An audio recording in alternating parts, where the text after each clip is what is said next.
To Time Traveler's Coin Exchange.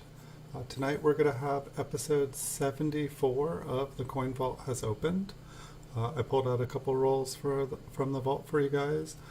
For those of you who haven't watched the show before, I used to do a lot of coin roll hunting, went through a lot of 5,000 count bags of unsearched wheat cents, and this is kind of the coin concentrates of it. These are the ones that I thought either were errors or better grade. Some of them have turned out to be damaged, cleaned, but some of them look pretty good. So the first one that I had on the top of this roll, it looks to be a lamination error, possibly even a lamination peel, because there looks like there is a little chunk that actually fell down right there. So this one looks pretty cool. It's a 1912p. And we'll just kind of check it out here. We'll look for RPMs and stuff when we have mint marks if anything's looking suspicious. I almost feel like I can go in a little bit closer. I was doing my PCGS videos before, but probably if we're at about this focal length, it'll probably be easiest to like kind of switch back and forth, and also we won't need to zoom in on every nook and cranny if it doesn't look like there's anything there. But this is a good start here anyway. A pretty nice looking coin. It's like no doubting that it's like a lamination error, lamination peel, or it's basically both because there's a peel on it.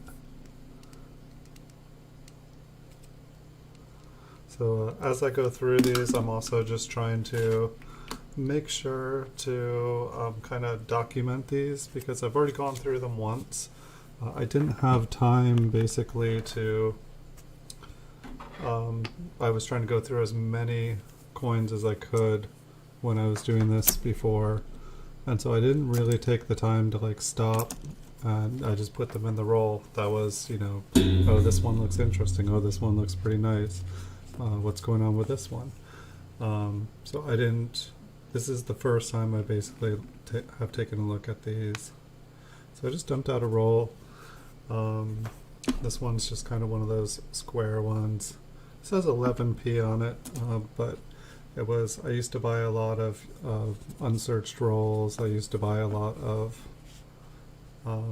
solid date rolls. And so I probably just recycled this because obviously this is not a 1911p. And this one looks like it's been pretty heavily cleaned. It's like so bright. It's like my guess is I probably thought a coin like that was like a proof coin, even though that's not really possible considering it's from San Francisco. Looks like that one had a stain on it. It's got some uncirculated condition on it, but it also looks like it has some environmental damage. I feel like I found a lot of these coins where they have uncirculated details, but they have like various sorts of damage. It's kind of sad, and I don't know, it's just confusing. They're like somewhere in between AU and uncirculated, but they're just kind of like hard to pinpoint exactly what they are. Like some of them, it's like I want to say are like uncirculated detail, like genuine uncirculated detail. And I feel like they like kind of land somewhere in between an AU coin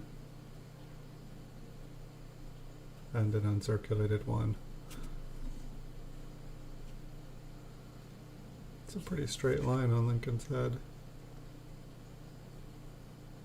I don't think that, I'm guessing that is just like some sort of scratch. It is like perfectly straight. It's not just a random scratch. I don't know if there's anything that could have, if it could be like a struck through or something where like a little piece of like a paper clip or something where a staple fell on the coin, but it's like a really tiny, where'd that go? It's the same coin. Wasn't that on the head? I'm kind of confused now. It must have been something just sitting on the coin. It totally looked like a little black line on the head. Well, mystery solved. It was a it was a dark little piece of paper. Where'd it go? Okay, I think I see it. Fascinating. We actually found the answer to a question. It's just a little black thing, and now it's laying on my piece of paper.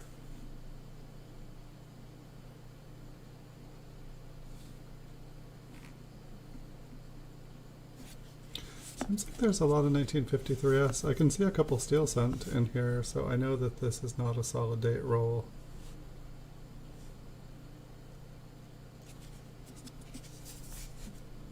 And none of these, I say that and then I look at it again. I was going to say this one didn't have anything weird with it.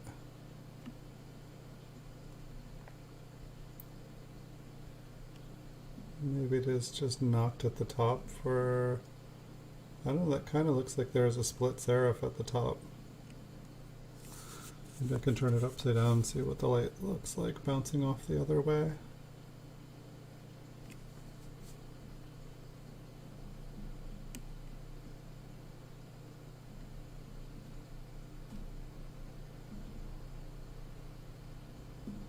What do you all think?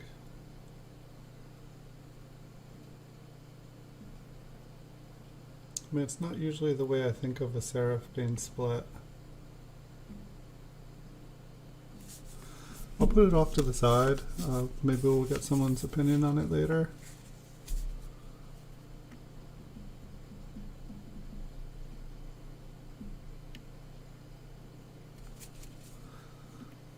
This one looks a little bit nicer.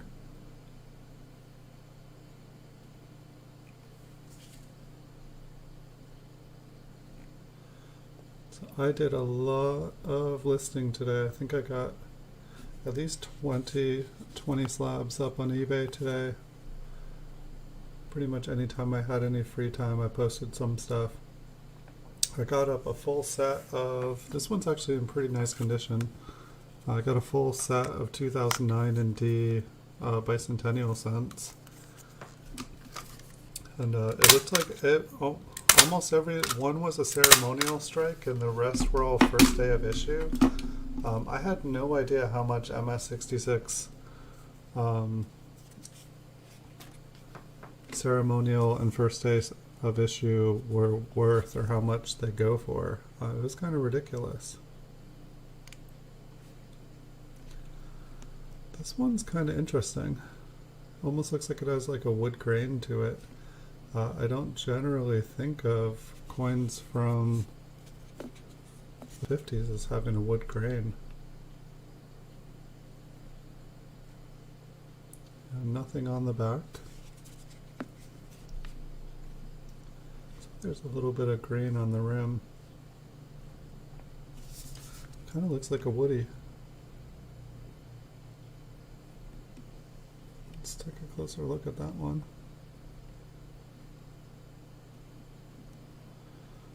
It's interesting how the light was shining off of it until I zoomed in. And then like the top does look like there's kind of like that same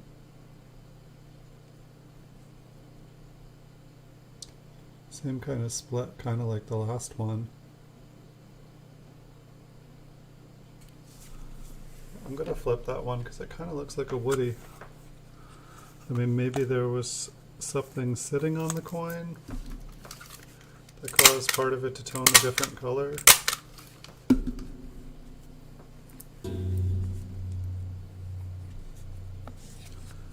These 1953s definitely seem like they're in slightly better condition than the average coin, especially the ones I've been going through.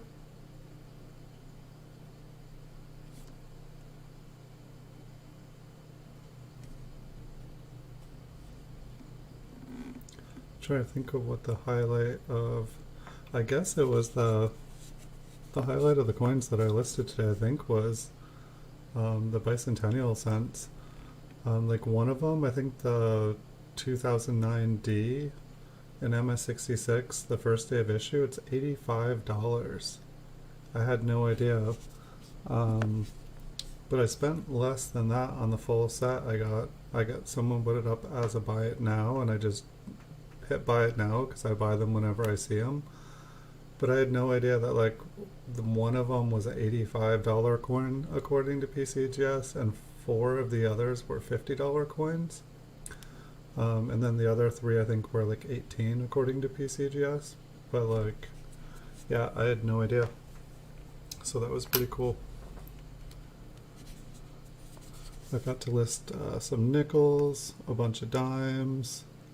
I got to list Kennedy $50 special mint set. I don't think I've ever had one of those. And so yeah, it's been really interesting. Like, you guys know I'm a small cent, large cent kind of person. And like last week I just decided to like kind of go for it and expand and check out different categories of coins like nickels, dimes, quarters, $50, and dollars. Cool, we found an RPM for sure here. That's beautiful. We'll have to look up what this one is. But yeah, that looks awesome. That's what we're looking for. And so it's the 1953S. I also opened up all of the rolls, all the proof, and all the mint cello rolls that I got. Like, and I got them all out of their packaging and organized them. You know, just verified that each date was what it was supposed to be. And so that's one step towards. We'll definitely be doing this. This RPM's in a really nice coin too. I mean, at least it's MS. It's probably like red, brown, or brown. But I think that's the nicest looking coin we found an RPM on, and it was a nice example of one. It wasn't just like a little, little piece here,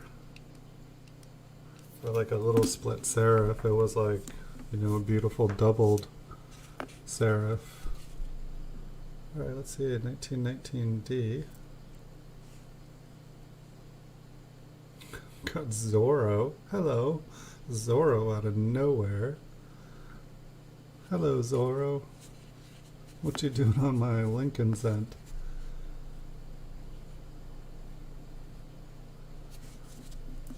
And who knows? Let's check out the mint mark here. It's like I don't think that we're going to be able to zoom in on anything too good here. I don't even know if there is anything on a 1919D.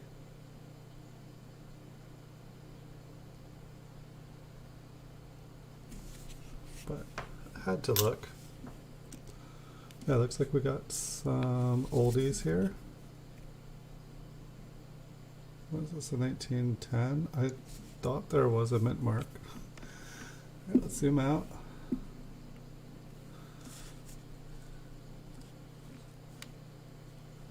It's like Liberty is pretty much worn off. I don't see a mint mark there. Maybe my eyes are getting old.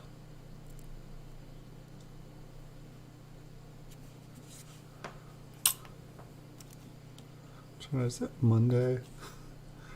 I'm trying to remember. Is this another 19? Oh, there almost looks like there is a mint mark there. Yeah, but what's the date? Sometimes I could not tell what a coin was, and so I put it in one of these rolls. You know, it's like, oh yeah, someday when I have some awesome microscope, I'll be able to tell what they are. The problem is when you get super zoomed in, everything disappears.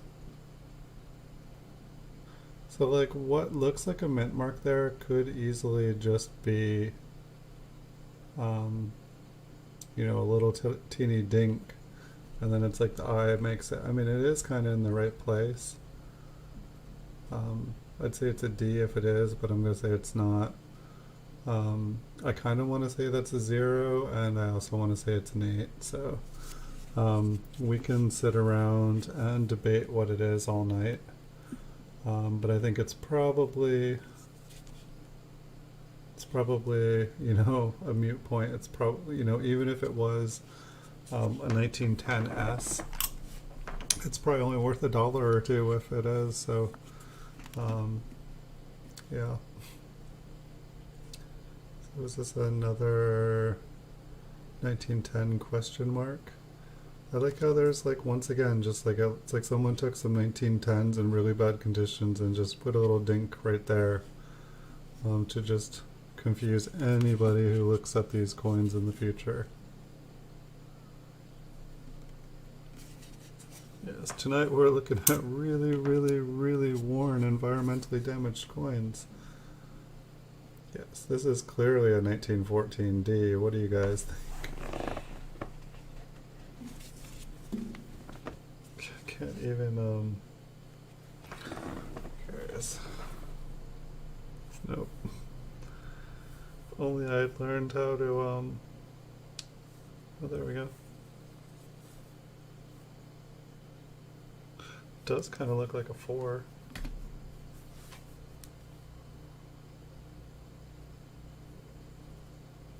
Okay, well, at least I realize that my phone has a light on it, but it's really not going to do us any good. So yeah, super environmentally damaged. We should just keep on moving. Yeah, I'd say this, and it's like bent on the back. This coin. It's like the only, if it was a 1914D, it's the only 1914D that's worth $1. Here we have a 1944D. Yep. I'm not thinking that that is a 1914D. If somebody was trying to make one there, like that thing, this belongs on like Craigslist or something, or Etsy. That was definitely an Etsy coin. Ooh. Okay, we can see what it is. It's a 1919S. For a second there, I was like, oh, bummer. Because it's got some decent detail. I like the look of the coin.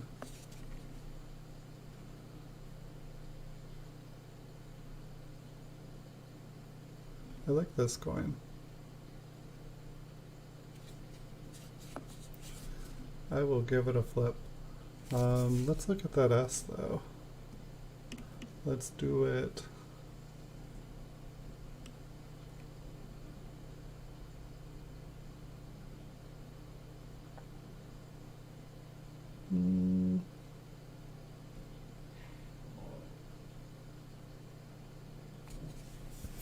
I don't see anything other than an S.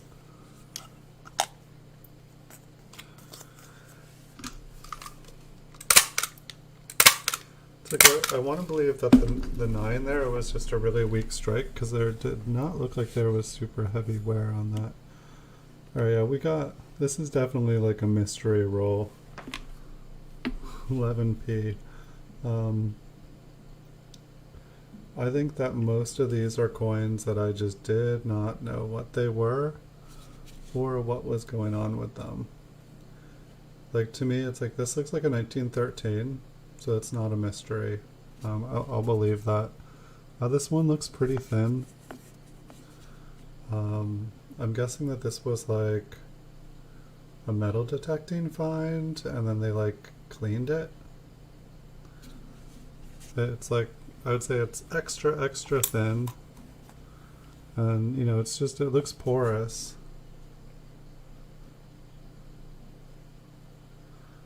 Ugh.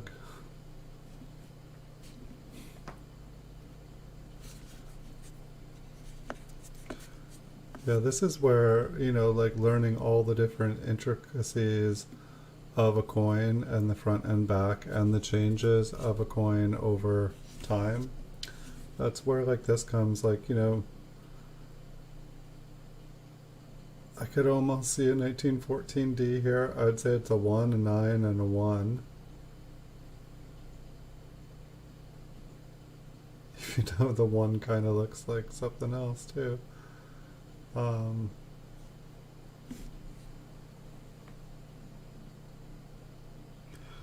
I mean, like, Yeah.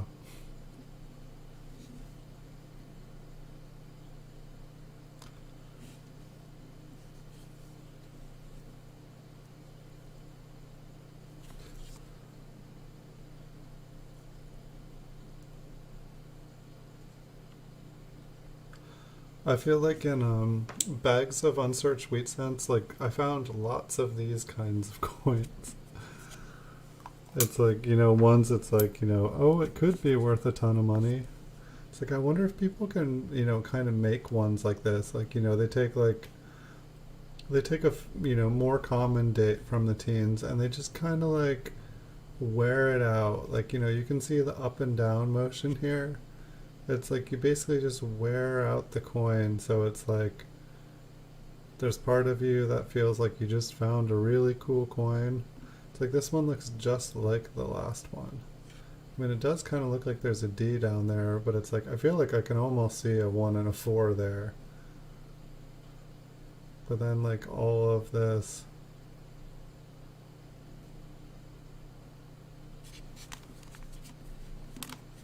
Bummer.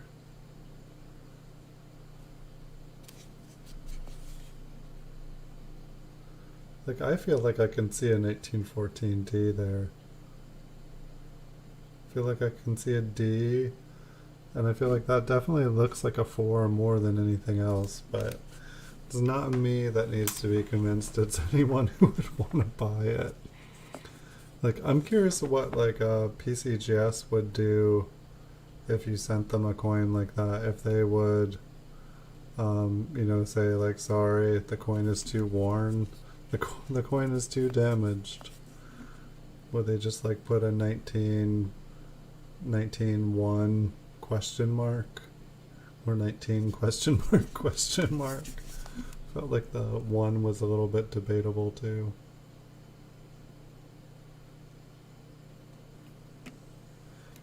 Looks like we are back to some 1953s. I think we'll have better luck there anyway.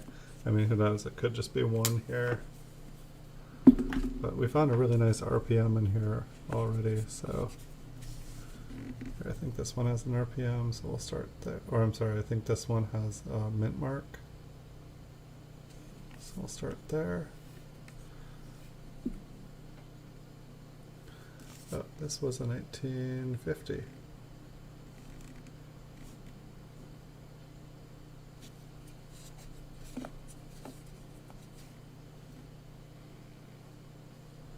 It's a quiet night. Everybody's sleeping tonight. What is everybody up to? How's everybody doing? I was all excited to stream tonight.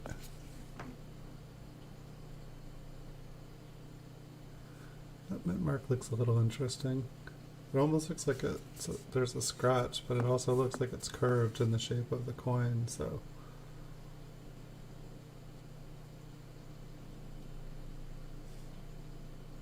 I always like to check out the reverse before I zoom in, because I might miss something if I am zoomed in.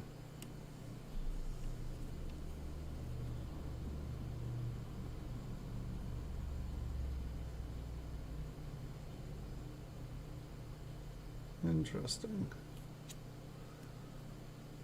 I think that this one is machine damage.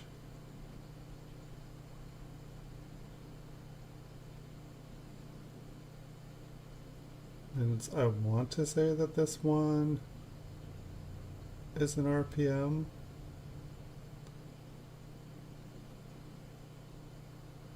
But I think it's just machine damage. I think it's the S is just falling apart.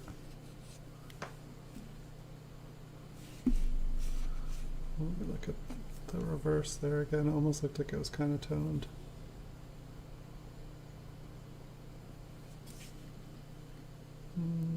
Not so much.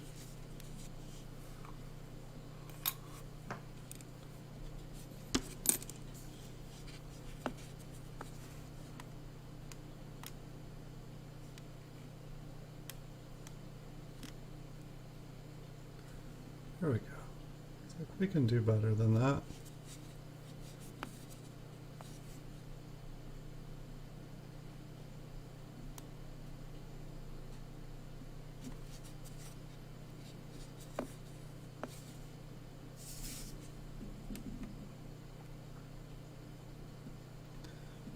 The S looks really fat. So this is what, a 1944 S?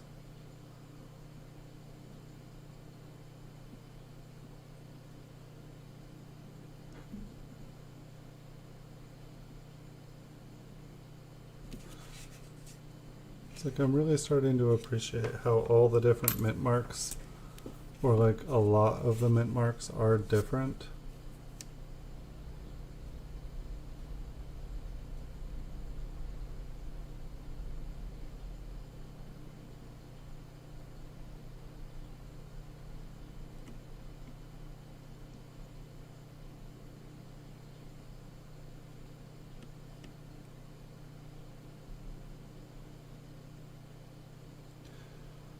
I want to say this is machine damage too. I mean, yeah, it looks like there is another piece of S in the same place. I see it so often that I can't believe that I'm finding that many RPMs. So it's like I feel like it's got to be machine damage.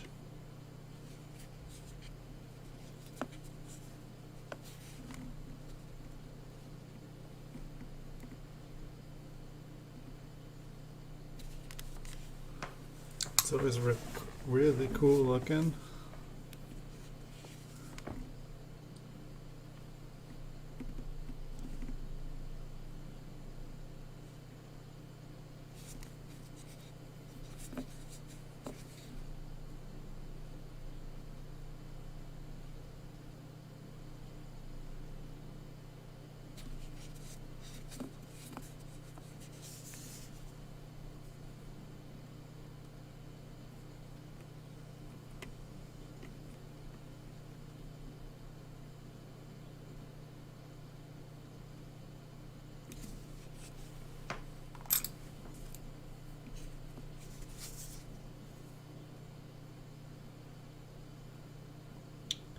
Wow, this one has no mint mark. I got used to all those mint marks. We got a big fat buy a Liberty error. It's a pretty nice one. See if we have any die chips to go with it. Any extras. I feel like a lot of the Liberty errors that I find have like a secondary error on the reverse as well.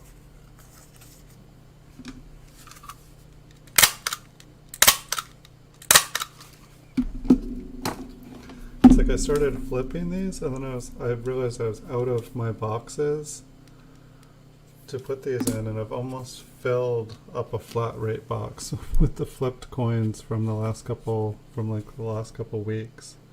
You know, it feels like just a few here and a few there, but they add up.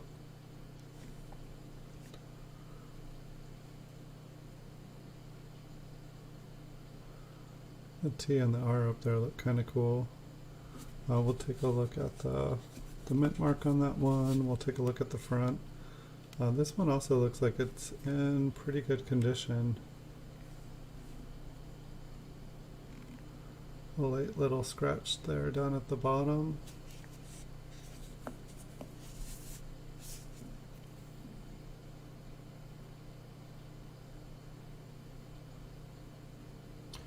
Yeah, trust is flat. Not a lot of trust there.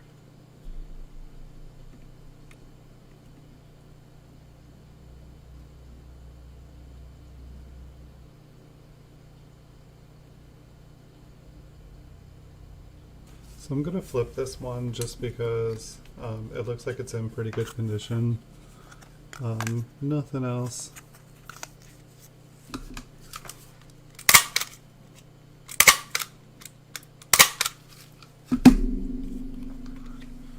Let's see if we can find another couple RPMs in this roll. I mean, we found one here so far.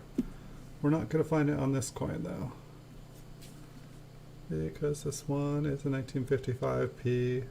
Looks kind of like a poor man's double die. You can see the kind of shadow of the 5 to the southeast. And we'll take a look at the rest Just make sure there's nothing else going on with it. My guess is I probably put it in there, this in the roll simply because of the poor man double die.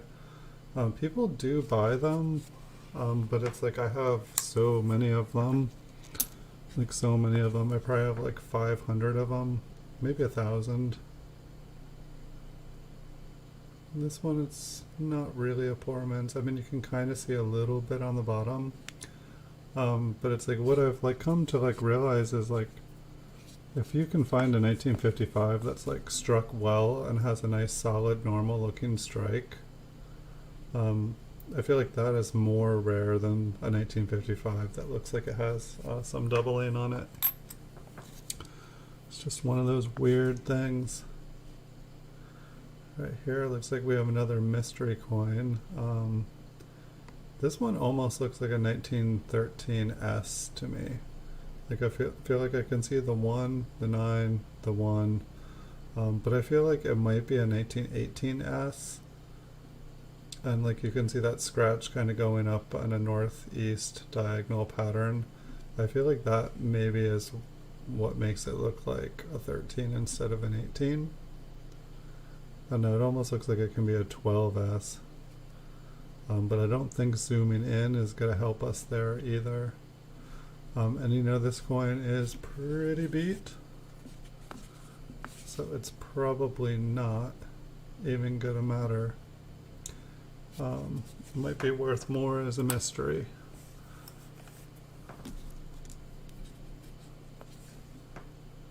I wish we could find out what it was, but I mean, zooming in is not going to help. You know, on a coin that has like good details, yes, zooming in is going to help. But when they're that worn, it's like what you need more is to be able to like look at the rest of the coin and see what, you know, like basically look at different parts of the coin that do have detail and use the information from the rest of the coin to try to see if you can narrow things down to like a smaller date range.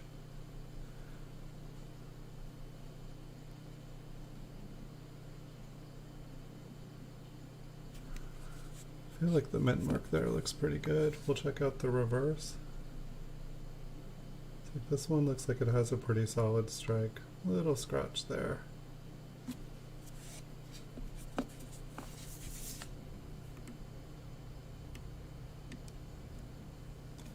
Yeah, I'm not seeing anything. It's always funny when I don't see anything and then I just decide to like zoom in anyway, and then I'm like, oh, it is something. I don't know. You can see like a little curved area on the east side of it, but I don't think that's making it special. Looks like we might have a mystery again. Mystery coin. Yep.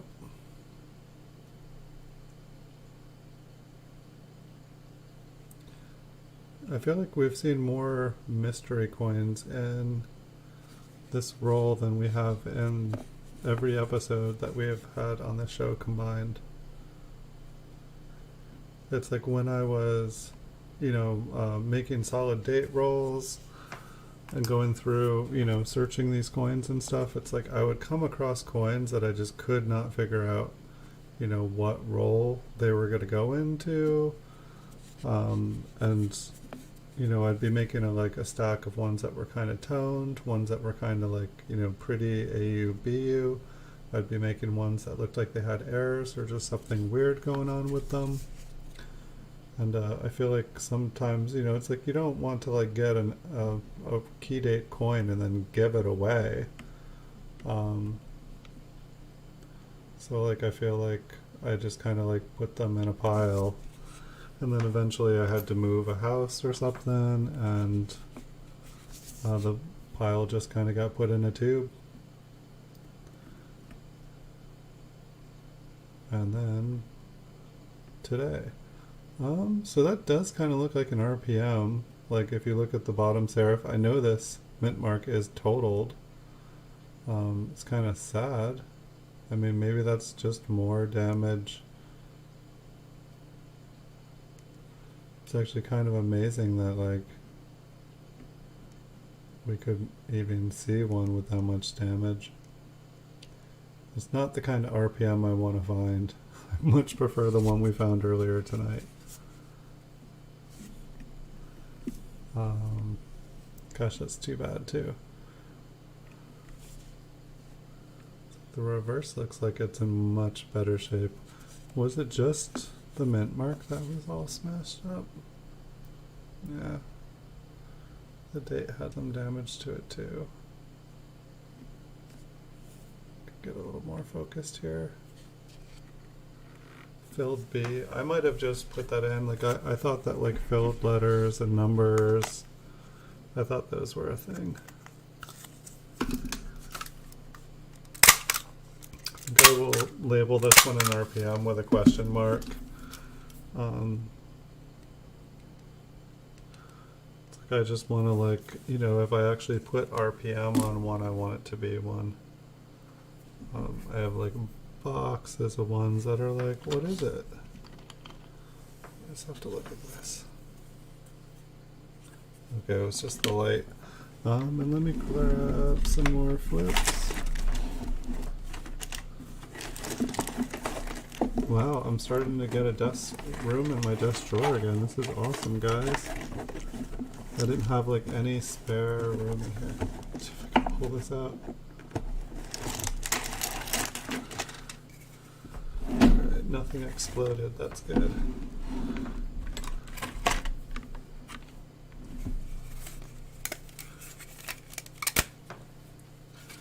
Alright, we're hooked up with some more flips.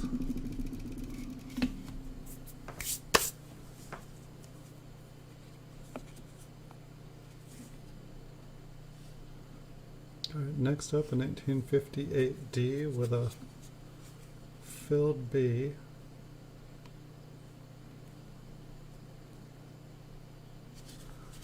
That is probably all we're going to get, but you know, I feel like we found an RPM on one with a filled B the other night, so I was almost curious if like that could be a marker.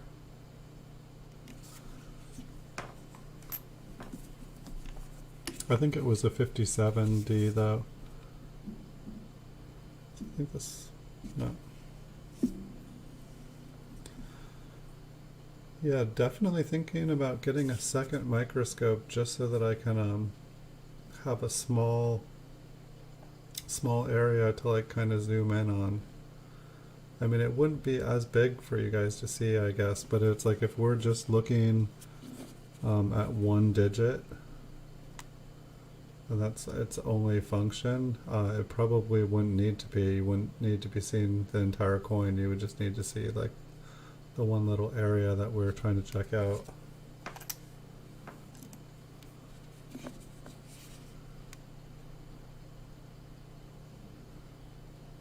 This one's got a filled B as well. Yeah, anytime I, you know, saw like a really late stage die where like the letters and stuff we're trying to fill in, I thought it was possibly an error, so I kept it. I also kept a lot of weak strike coins, and you know, now I know. It's like possibly if I had stopped. You see that like little white thing? It totally makes it look like there's a divot there.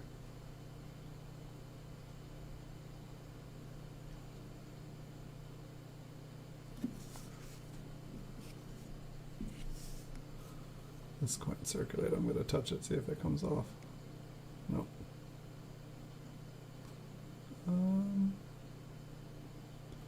I know, like in the upper part, kind of looks interesting, but I don't feel like it's as tall as the rest of the coin, or as tall as the device there. Seems like we're like mint mark, not mint mark, mint mark, not mint mark.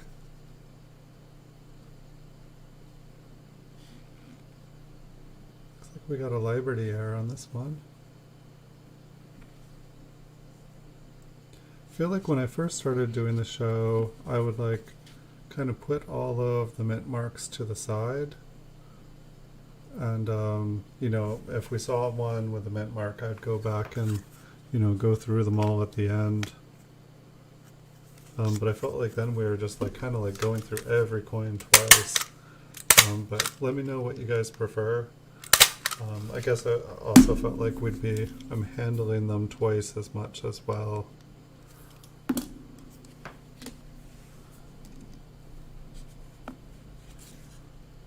But a lot of these coins are pretty, you know, dirty and grimy. Even if I was wearing gloves, I feel like the dirt and stuff would still kind of be getting all over them.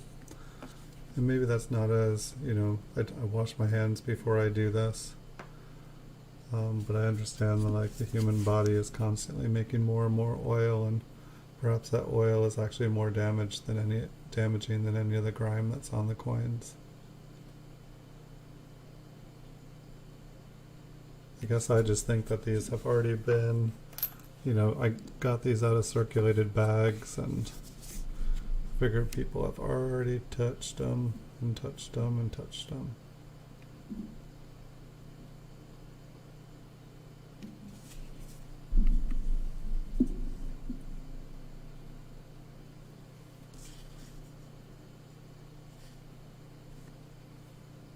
It's like a roll full of like, or obviously it's not a whole roll full of them, but lots of covered bees.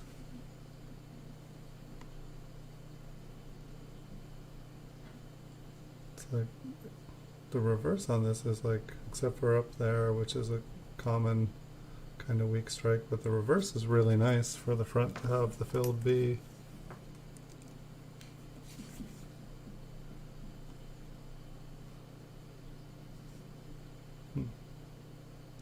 It's interesting how like these kind of like wasted coins are just mixed in.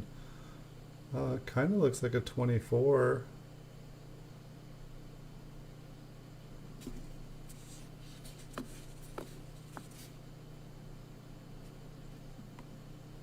I mean, this could have just been how I was finding them.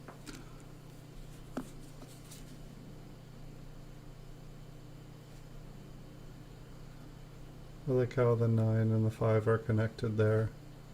It's like some new like cursive math.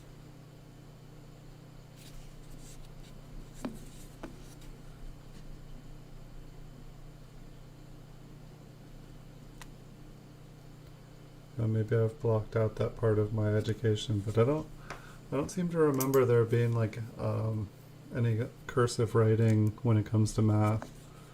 But maybe,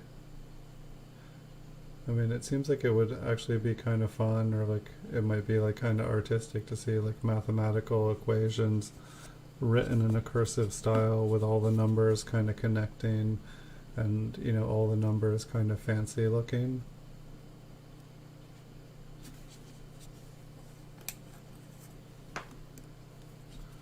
I'm sure somebody out there must do it.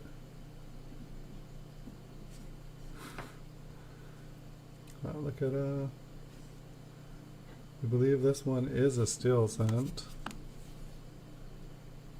Or is it? And yeah, that looks like rust. It's like dateless. Can we get anything off of this? I mean, maybe somebody just smoothed it out there.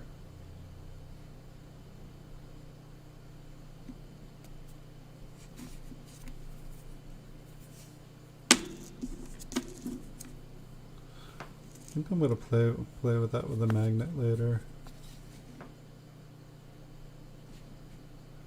I think we have another steel cent coming up too.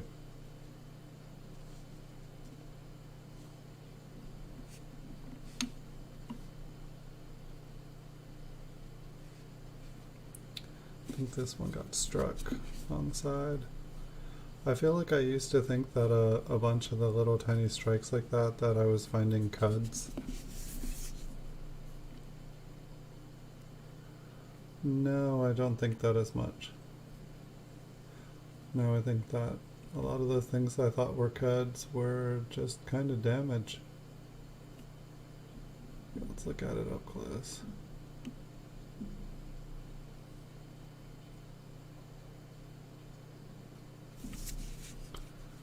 Huh.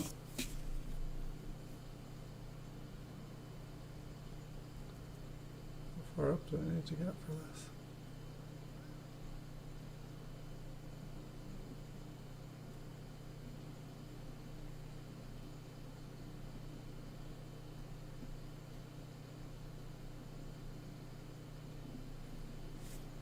Maybe if I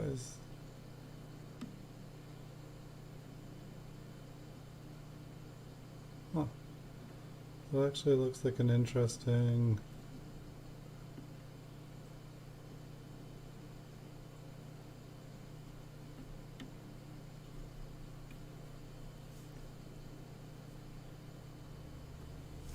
that one actually kind of looks interesting. I think it's probably just damage. We'll keep going. We've got cooler coins to find. 44D.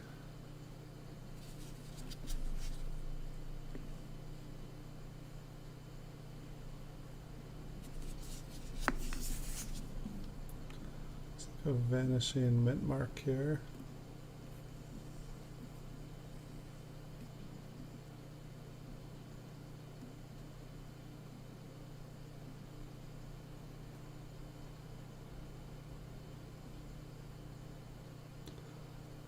Some machine damage on the fours. They do look a little bit fatter, but they also look like totally crushed.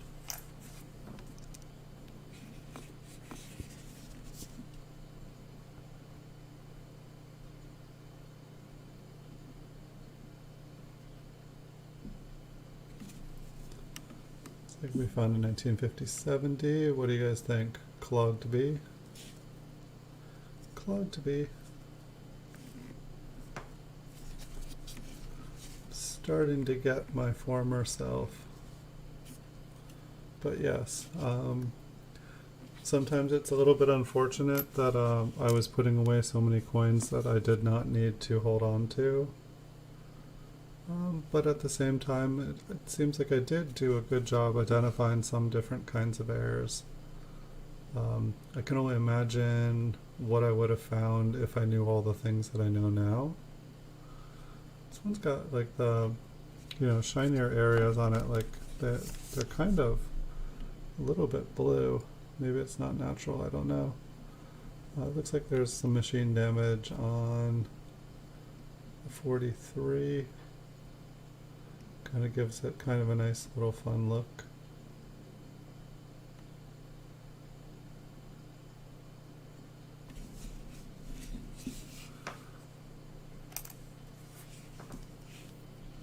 We're almost through this roll. Okay, yeah, those are last night's. I was like, wait a second. Which, I had a couple more rolls here. I was like, wait, which ones are tonight's run?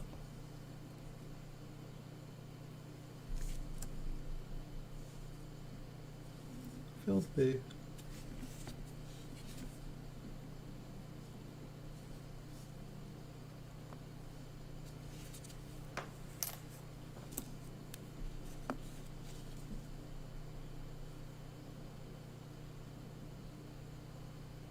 A little bit of a ghost 5 there.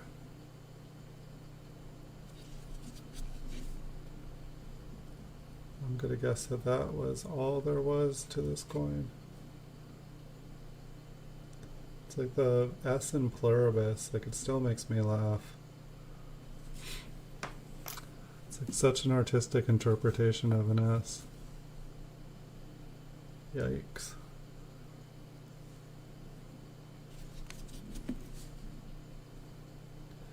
One thing I remembered finding a lot more was like filled or like filled mint marks, kind of like this. I feel like I'm not seeing a lot of them. I know they're not an error, but I feel like I remembered finding so many of these, and I thought that they were something. Maybe I found out that they weren't something, so like I went. Well, no, I guess I never went back through them.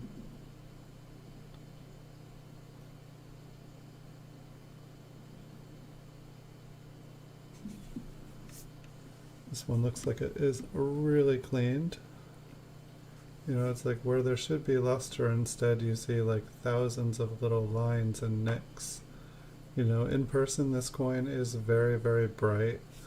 I know you're probably looking at it under the microscope here and not seeing what I'm seeing.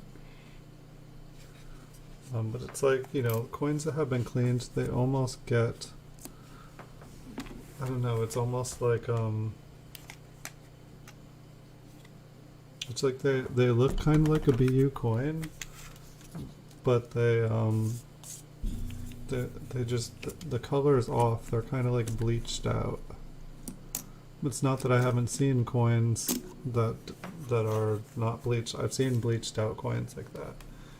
Give me 1 second. I've got a new roll ready here.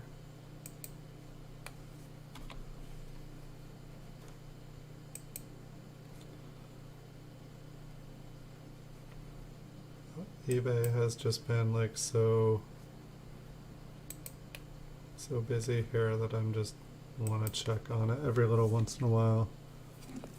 It's like I don't want to like leave somebody with like 10 offers waiting for 3 hours until to be able to like check out and pay for their items. That one looked kind of interesting. I'm excited to see what the mint mark looks like on this one. Kind of almost looked like it might be the same one we found earlier.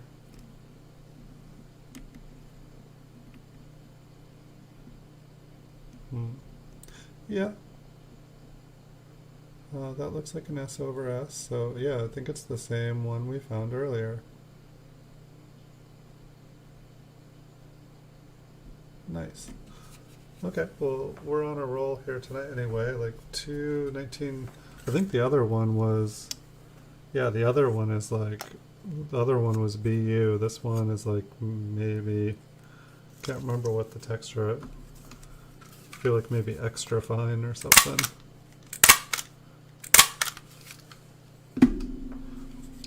Hey Pop Motion, welcome.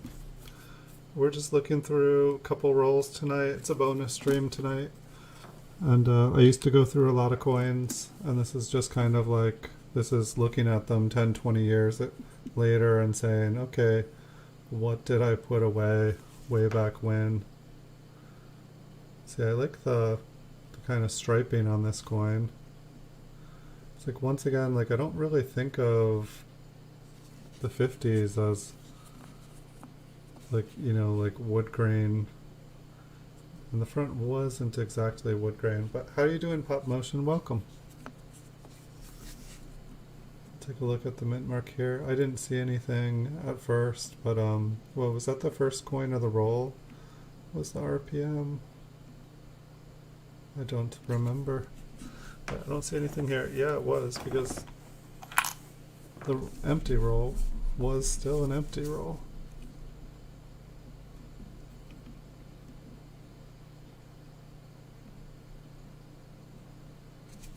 Don't see anything there. We'll zoom back out.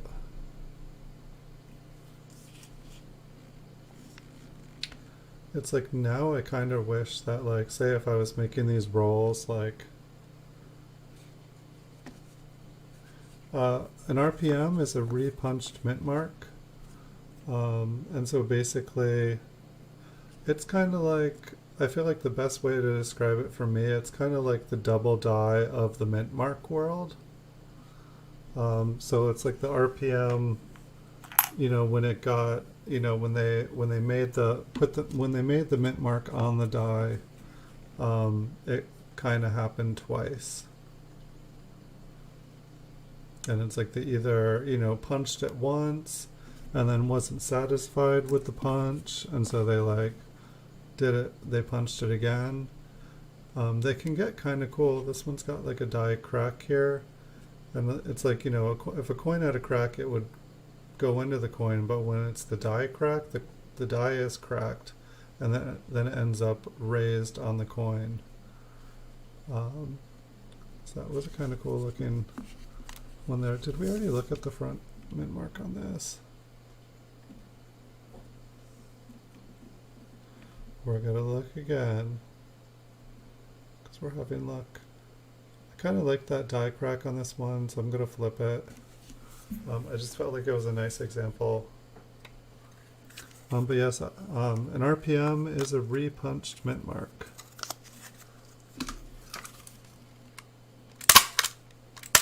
And it's basically a variety.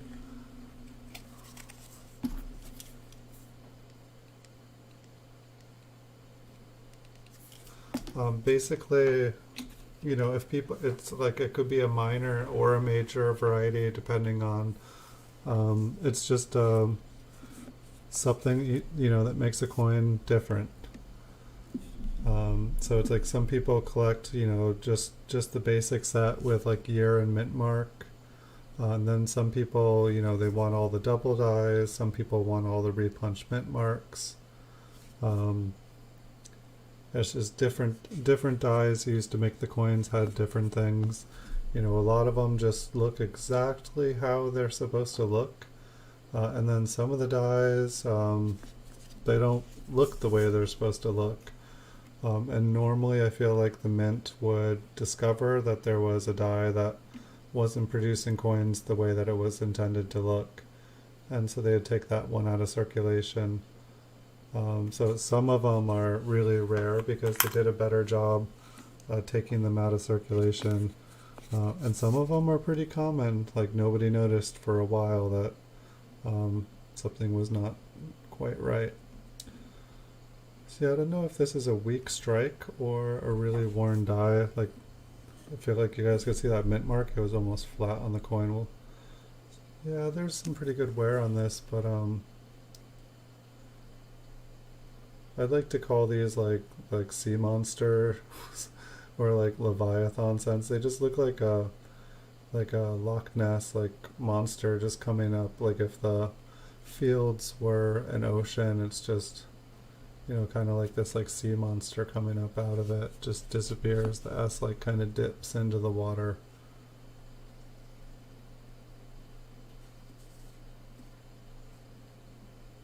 Huh. I'm like seeing like this large area there.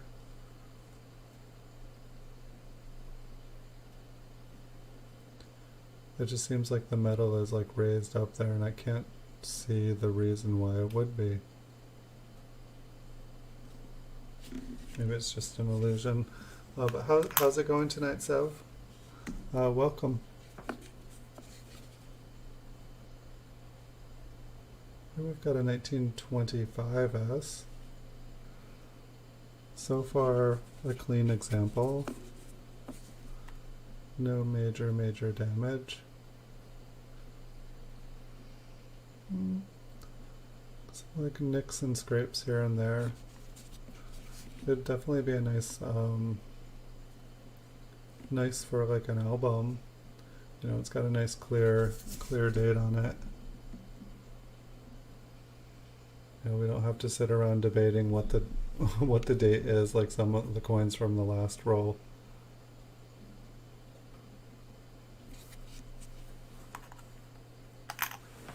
eBay was good. Little bit of weirdness.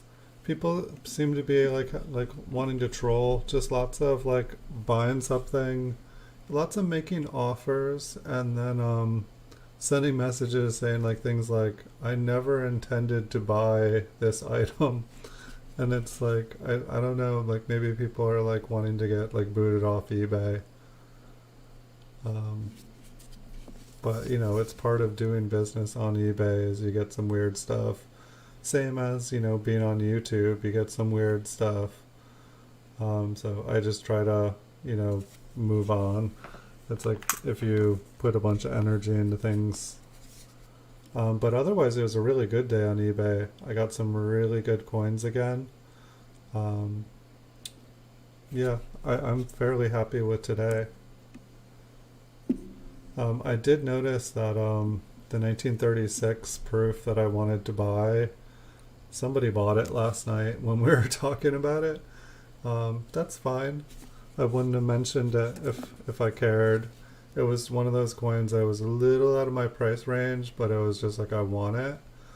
But it was kind of interesting now that someone else bought it. Now mine that I listed yesterday, now mine is like the cheapest by a few $100s, and so that was kind of interesting. Now I'm like, no, I don't want mine to sell. Then I won't have one at all because I only have one 1936 proof. But so be it. If that happens, I'll have joined the 1936 proof mafia for like less than a week before I got bought out and back to just a normal person again.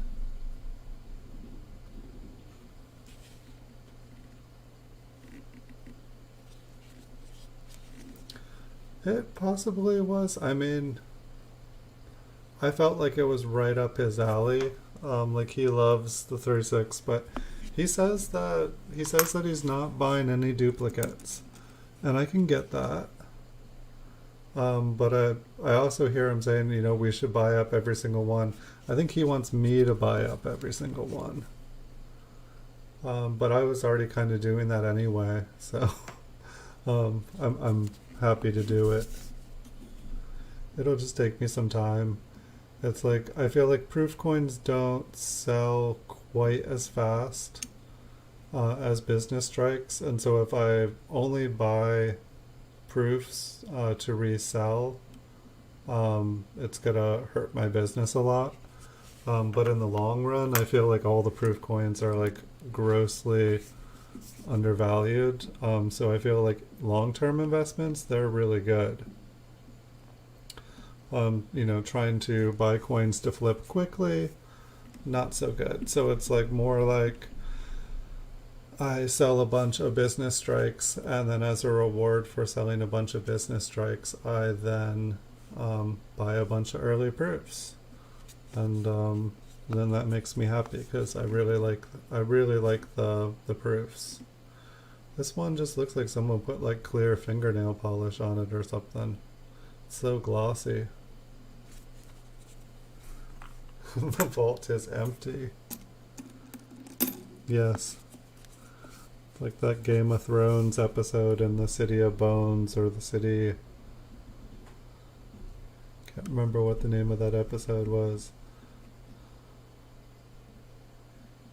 But it's like the wealthiest man of some city, and then like they finally open up the vault and the vault is empty.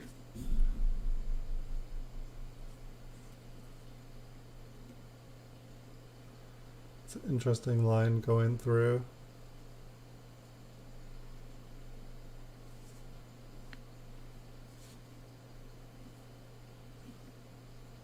I don't know what's going on there.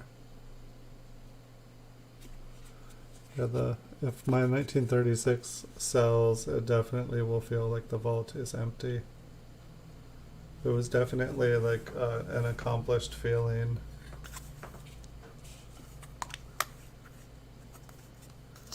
Yeah, I don't even remember how. I feel like there was 11 of them on eBay now.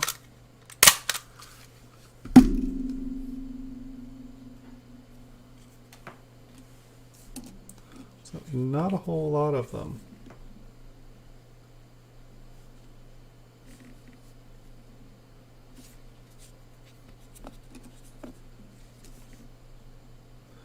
But yeah, I've bought a lot of coins this weekend. I bought quite a few today. I got some really good deals today. I tried to lay off a little bit today, but every time I like lay it off, it's like I would get like $100 coin for like $50, and it was just like I just couldn't. It was just too hard to ignore. I felt like everybody else must have had a really good weekend. Everybody else like got too lucky bidding. I was feeling like I got too lucky bidding, but then everything caught up again. So that's good. I still have one item from this weekend, the 1939 proof 66 I need to pay for, but I should have that by morning.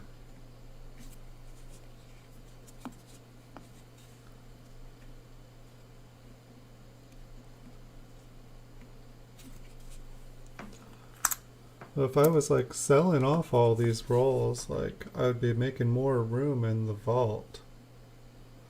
It might be a good plan. I mean, it's like I'd love to be able to just like somehow figure out how to sell my entire like raw coin collection all in like one big sale, but I just, but the amount of time that it would take someone to like go through it to value it, it's like I feel like they wouldn't be able to. I don't know. I feel it would be a really hard transaction. I feel like it would be possible to do sight unseen, and then I feel like it wouldn't. I don't know. It's like. It's like if we can go through like a couple rolls in a few hours. I mean, I guess like if I was all set up, I could probably go through these rolls like 10 times as fast if I wasn't trying to show other people. It's like every coin just takes like a fraction of a second glance. You check out the front, you check out the back. And depending on what you're looking for, like sometimes some people when they're like roll hunting, they don't even look at the reverse of the coin. I'd say you're probably more likely to find an error on the reverse of a coin than the front, because most people are just looking for the date. They're looking for rare dates, or if they find a date they're looking for, then they'll check it.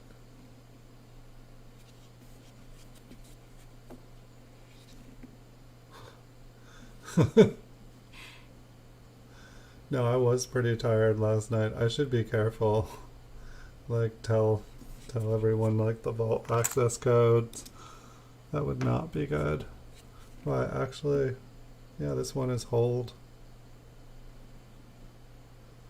A beautiful 1951S with a hole in Lincoln's head. Oh, the back of the hole ain't so pretty. It's kind of busted. I like clean holes.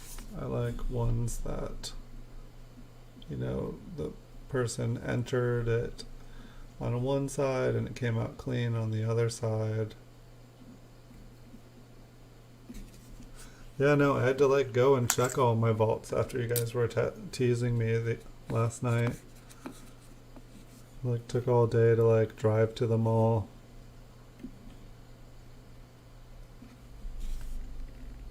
Everything seemed in order.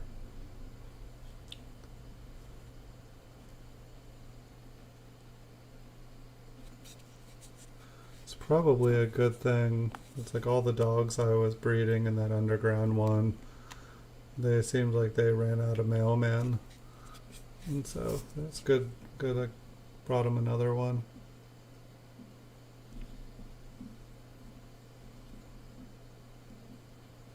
Maybe I'm tired tonight too.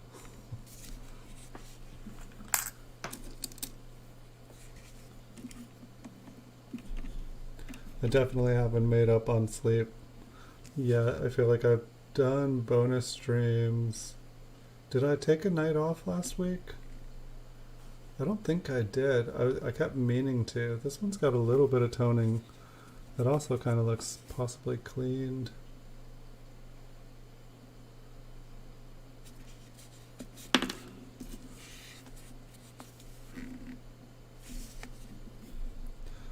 Part of me was thinking, like, since I can't make videos and stuff often during the daytime because things get really loud at the places that I film, I was actually kind of thinking that, like, maybe, like, after I stream here, I could do, like, 50 videos till, like, 2 in the morning, just, like, save them, and then do pictures during the day, and then I don't have to worry. I feel like this is that same kind of markdown. It's like I feel like we have 3 of these, but it's like, is that a split serif or what's going on with it?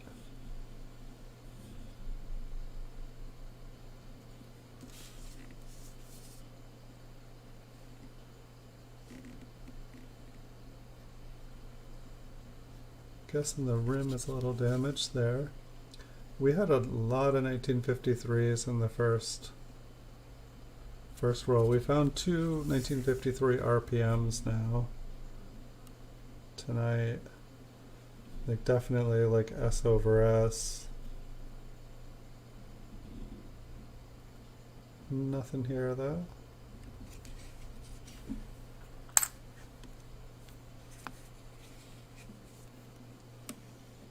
I guess I should have checked the mint mark here before I zoomed. Is that a lamination error? It's kind of hard to tell.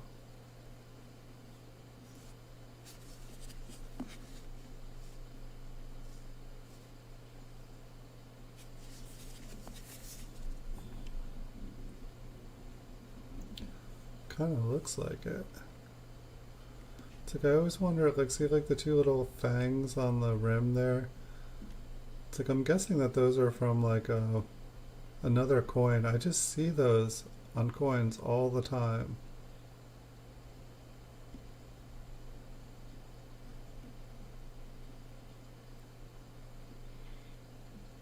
I want to say that's a lamination error. It's so smooth though.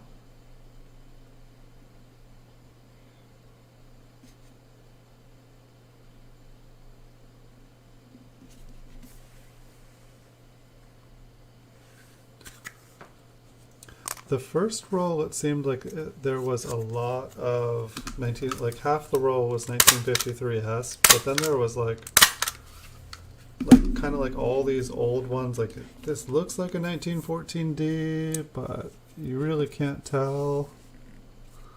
It was all over the place. 51S.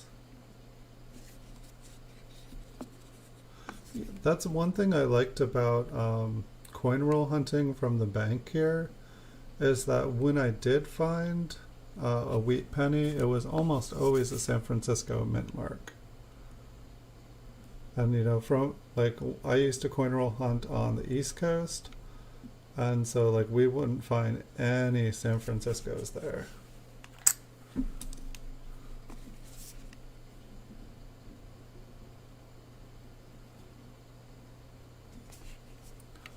Yeah, this is definitely.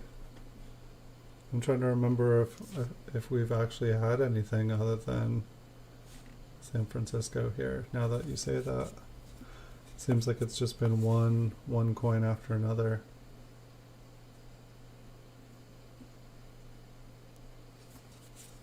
And that's all right with me. Here, there's two stacks here. I'll pull one from over here. Oh, we got another S.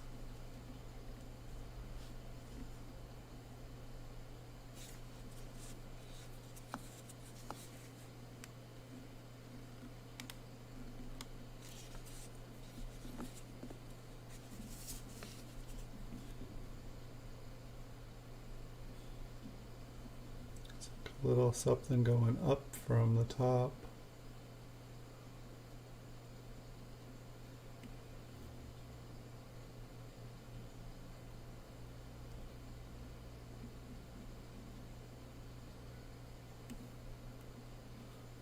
So I almost felt like I saw something, you know, down there.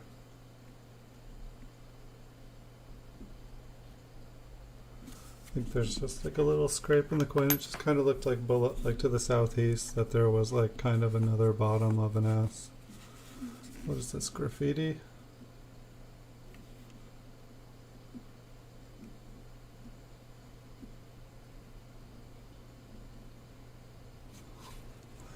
Hold on, we'll take a look up at some of it up close.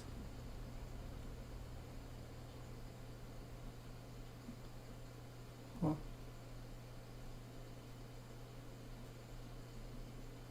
Not sure what, maybe it's like a little drill. Oh yeah, okay, I see what's going on now. Let me get some water though.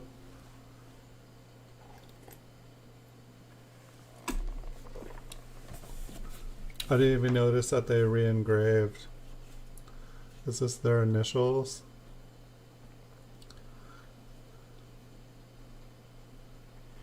It looks like an M, an E, and a P. It's the map. Nice job. I like it. I'm not gonna keep it. Yeah, of course.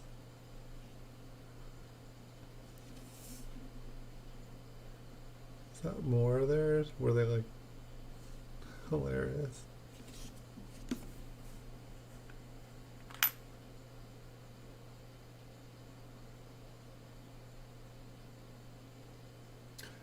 Hey Paul Hampton, welcome.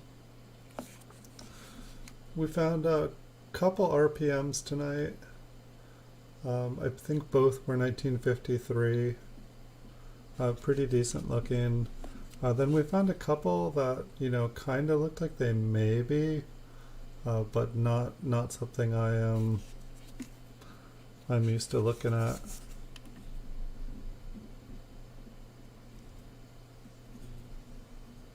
How are you doing tonight? Welcome.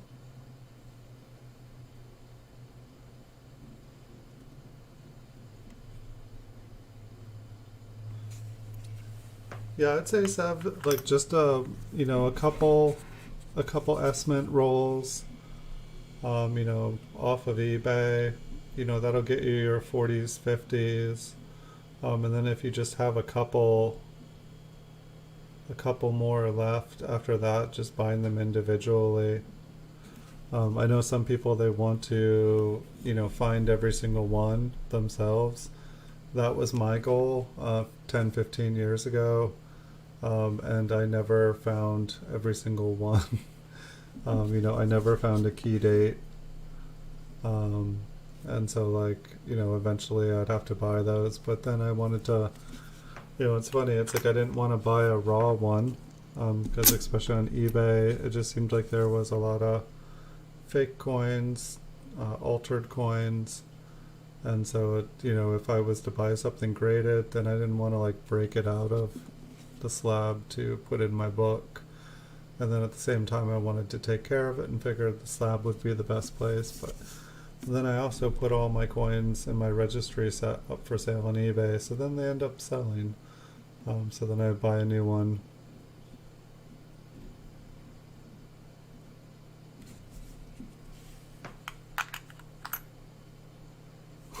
Yeah, someone was very bored with that other one. You know, but it was probably good practice, good training. You know, someone was like working on precision work. I don't think they passed the test. But who knows, maybe their next coin that they did looked cool. Maybe they were trying a new art form.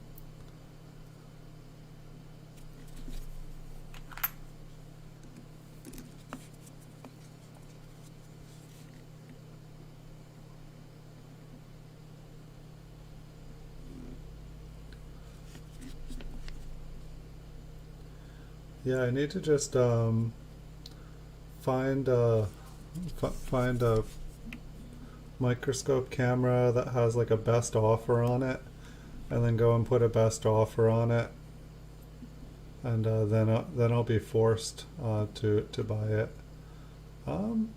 That looks, what's this? 46. What would you say, Paul? That looks like an RPM to me. I mean, that looks like it's, you know, it's got height. It doesn't just look like machine damage.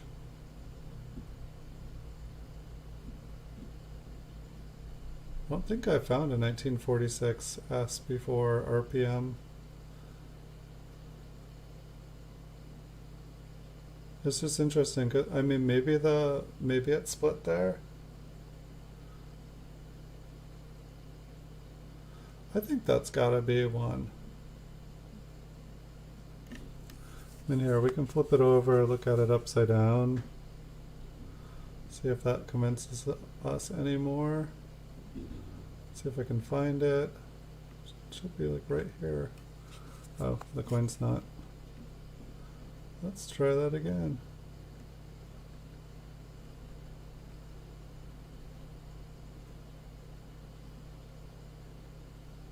The upper one is. Okay, that's what I thought. It gets kind of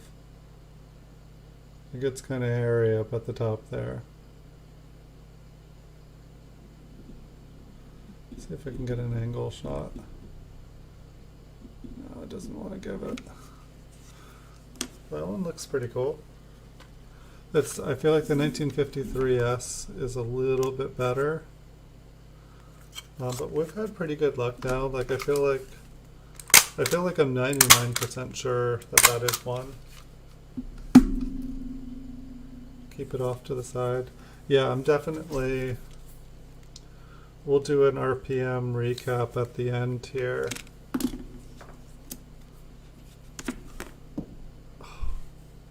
Down. Let me see if it's a quick one to find.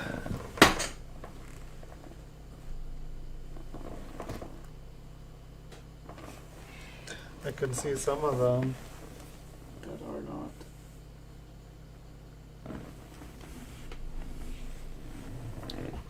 I'm definitely gonna have to go. Yeah, well, this is a wheat penny. I don't know if it's the one I was looking for, but I'm definitely gonna need to go coin hunting before I turn the vacuum on again. This could have come out of the roll. I don't think we had seen a 1954S in this roll.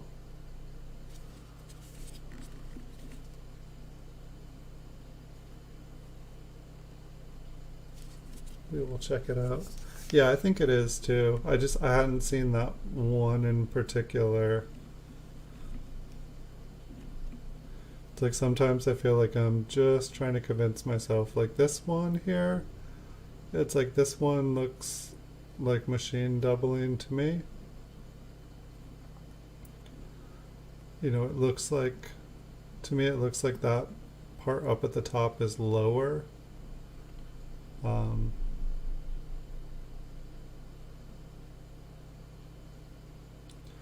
But I feel like coins like that really confuse me.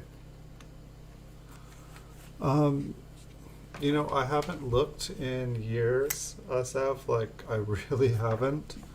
My guess is probably like $4 to $5 for like a mixed roll.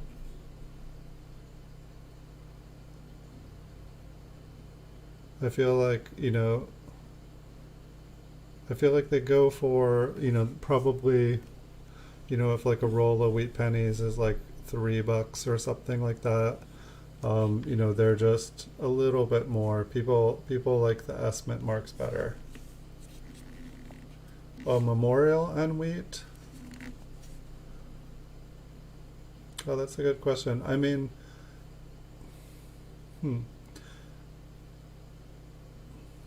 I mean, one thing you could do, depending on the money, well, I guess you could probably also, but like say, like I used to like divide all the copper ones and then I would sell them on eBay.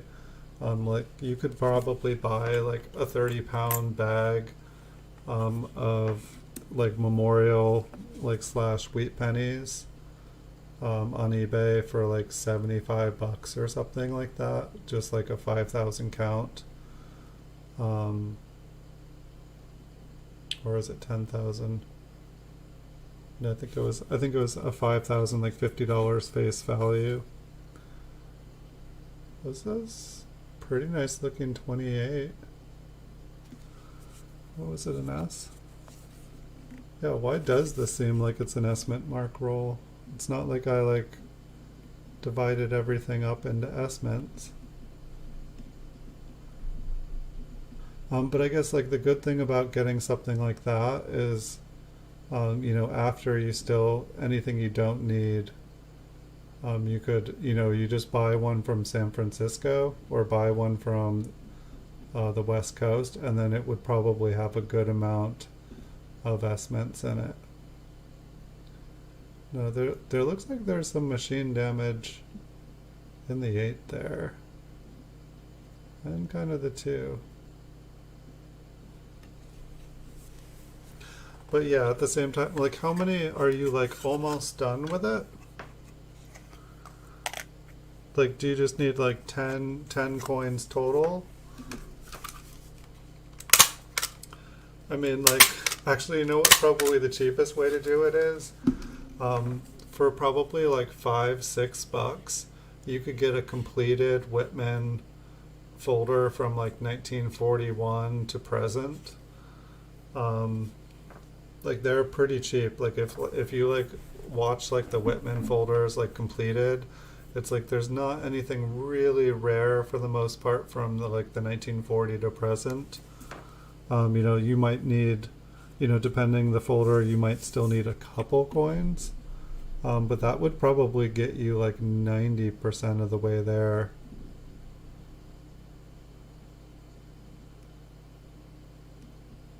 It's like this one's kind of funny because like the top serif almost looks kind of split there, but none of the rest of it really looks... Whoa. That's a funky 4.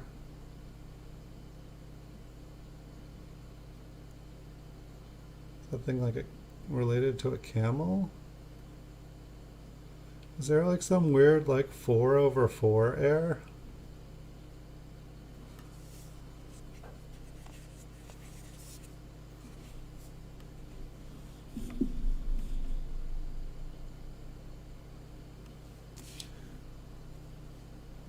Like that used to be my business a long time ago, was just, had, every year and every mint up on eBay for sale for like 25-30 cents a piece. I want to look at that 4 again. It's a nice looking coin.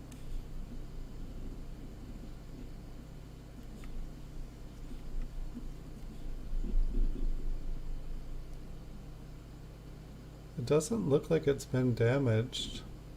There also looks like there's like a little kick up above, like the serif on the eastern side of the 4 is kind of notched too. Yeah, I don't think I've ever seen, I feel like I've almost maybe read something about a 4 like that. Um,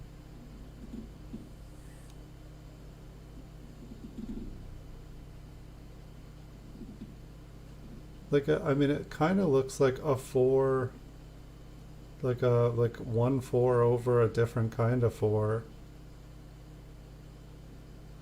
And I feel like, or no, maybe I'm thinking of 44. Like the 44s, they have like this, like the western tip of the 4 looks like it could impale something.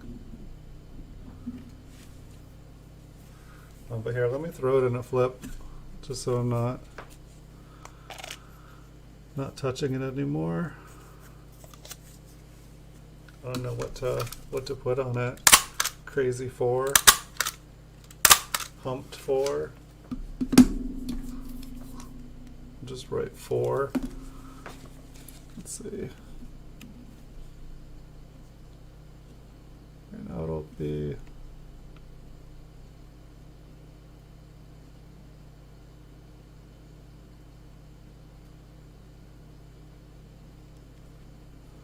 We can go on a journey.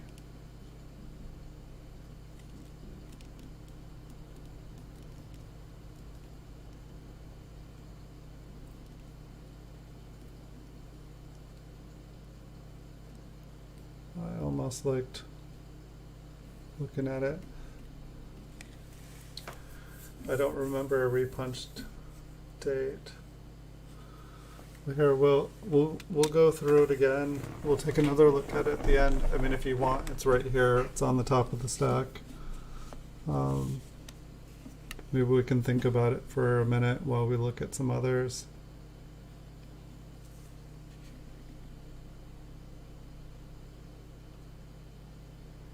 That's got 1, 2 on the 4. Yeah, it's definitely... I don't remember seeing a 1949 that looked like that before. Did I just like randomly go and check up on it? Just, went up above because we were looking at the... I think the other part of it looked kind of the mint mark looked kind of interesting. And then I was just checking to see if everything else was doubled too. So it looks like trust. Not a lot of trust here. Has it just been scratched off? Let's see if there's a cut on the back. Kind of a super weak wheat ear. Is that, if I flip it over, is that where? Wow, America is starting to disappear too. So if I flip this over, that's where trust is. Yeah. Hey, Numismatic Sam, welcome. How are you tonight? Welcome.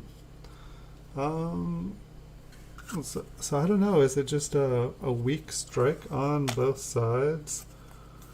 Or is something going on there? You know, before I stuck it in here, stapling it up, I should have maybe checked to see if maybe the planchet was just really, really thin. Because if the planchet had been really thin on the edge there, that would make sense. Fine.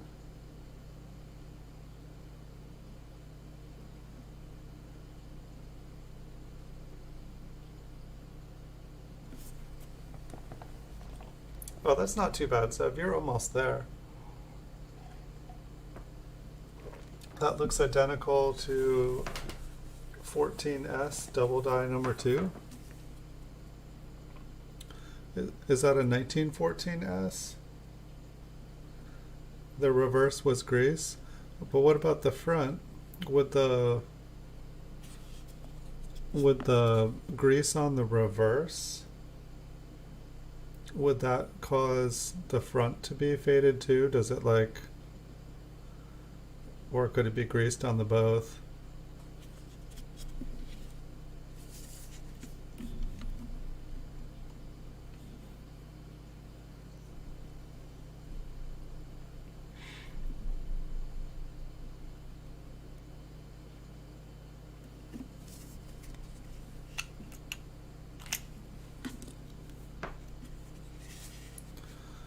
This one is all glossy here. I guess we're still zoomed in. We'll look at the mint mark first.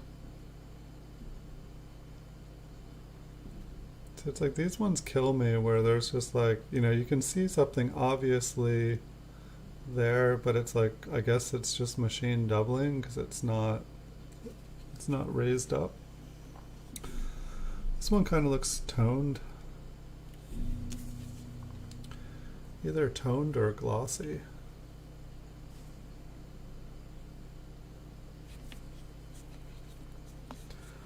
$19.49 S. I'll write that down. 1949 S DFDO 002. Or I'm assuming that's a DDO.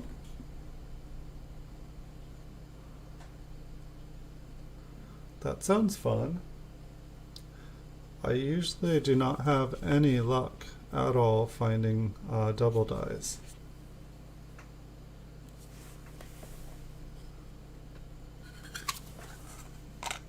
And I think I don't quite have the experience yet. Like I've looked at a million of them, but for some reason my eyes, when I'm like looking, okay, is that thicker? It's like I feel like I need something right next to it to like kind of like look, you know, okay, look at this one, is one of them thicker? And for some reason my brain doesn't process that. This one looks interesting.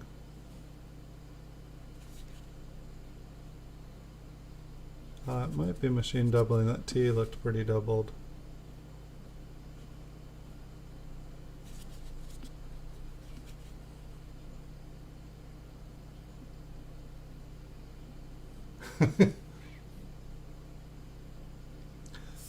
Okay, here, after this coin here, I'll pull up the last one. Looks like we have another RPM here, I think.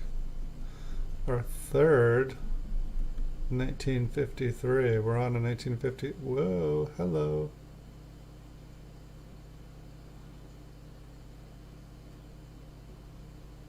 Wow, that one is like way skinny. The bottom serif split, the top serif split. And then like the midsection. That's cute. I like it. Yeah, 1953. That's our numbers tonight.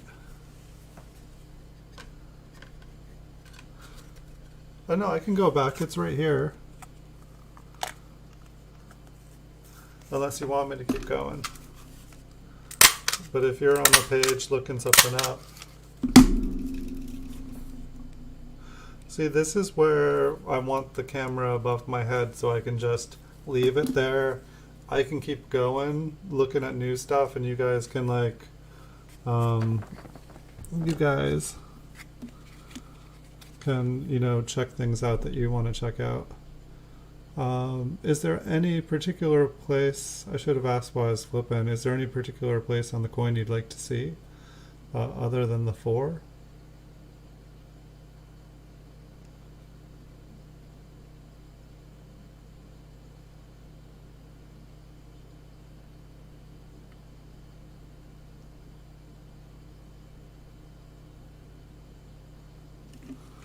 Here, I can bring it back up again. And just tell me while I'm, you know, checking out other ones here for you guys. Tell me what part, you know, if there's any markers or anything you need from the 49. And has this whole thing just been estimate marks? I'm not complaining. It definitely has produced.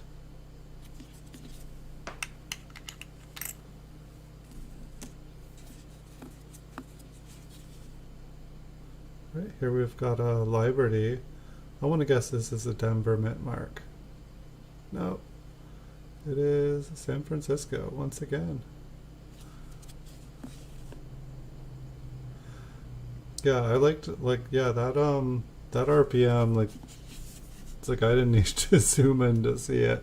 I needed to zoom in to confirm, you know, that it was something, but it was like really, really obvious.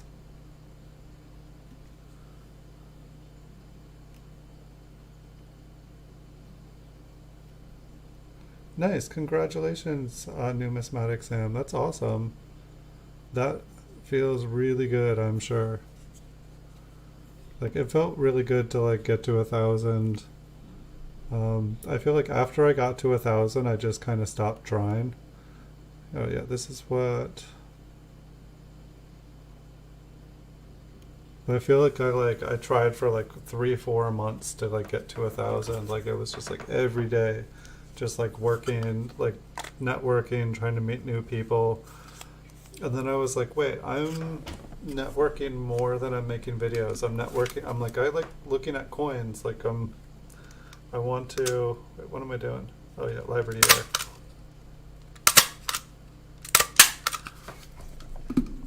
I should start labeling the libraries because I swear I found like 1,000 of them now.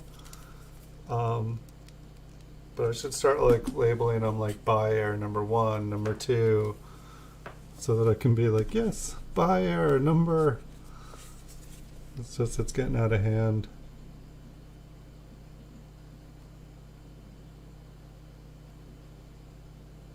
Nice.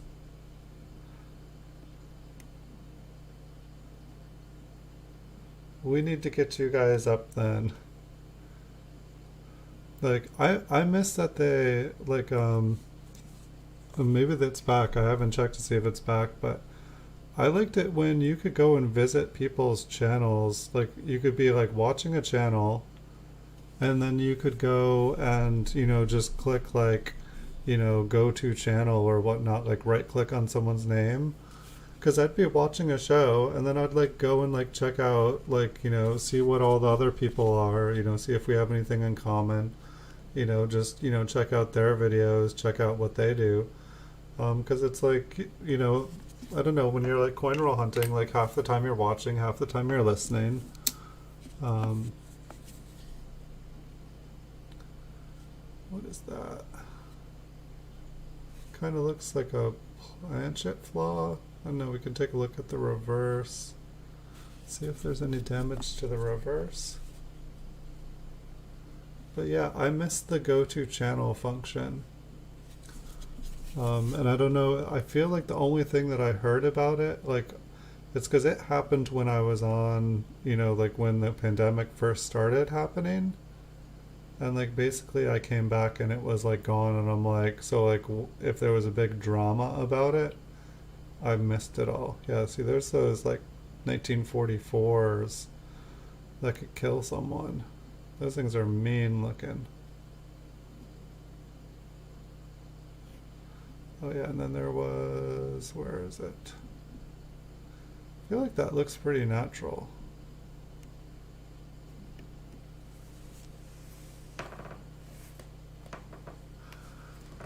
So you can still do it on a phone. That's crazy. It almost makes me want to like have a phone, like, or I mean I have a phone, but like have a phone, well, watch people's stuff. But then it's too hard to talk, or at least I find it's hard to talk on a phone. Like the text will be going over the video, then I can't see what I'm watching. There we go. That's all fuzzy. For some reason, it's like I used to like put a thing out here and focus in, and it's like now I notice that like if I just like move, like the camera likes to focus on my chair.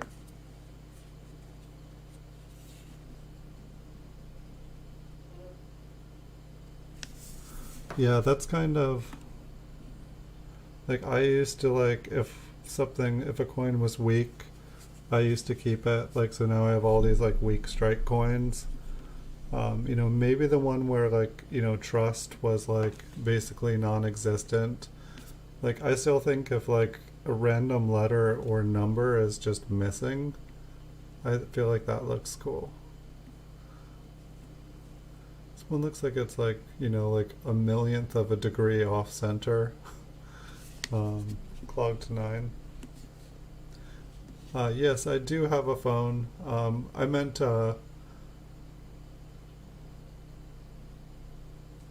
I think I was mistalking.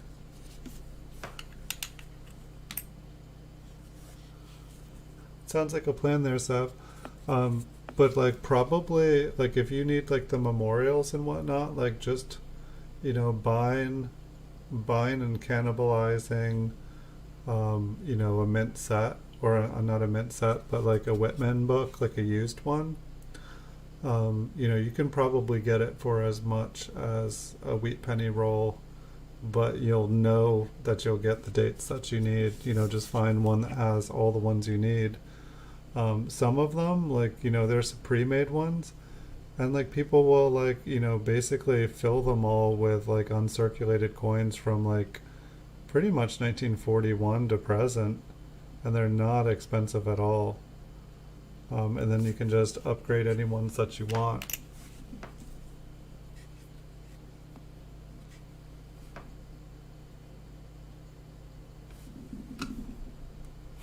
Hold on a second. Which one was an RPM? Oh no.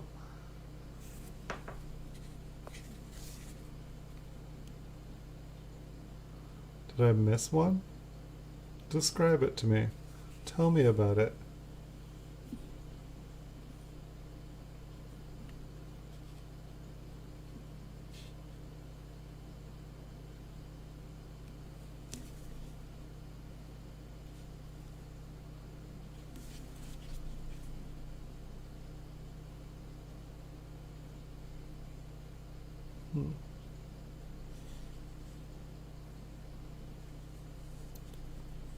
Like, what's going on with that shiny spot? Interesting, when I look down on it, it's gray. But when I look at it here, it's copper.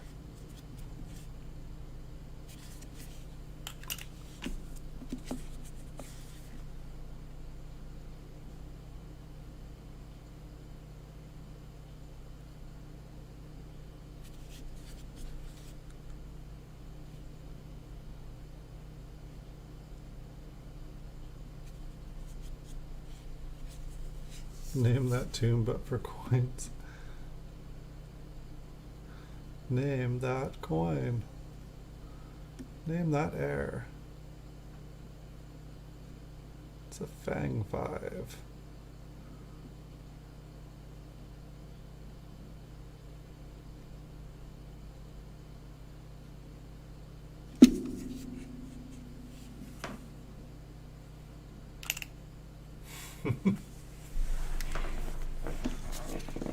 Alright, let's see. We have another roll. Let me get a sip of water.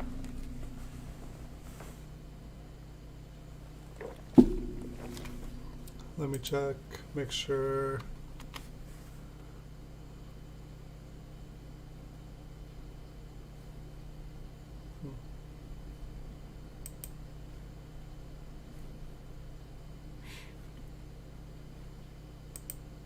Alright, get this one ready here. Just trying to make, you know, when I do these longer streams, I don't want to leave eBay, like I was saying before, and just leave somebody who put offers. Sometimes someone will put like 10 offers and then I disappear for 3 hours and they have to wait to even know if they have won. So first one we get here is an S-Mint. 1952 S.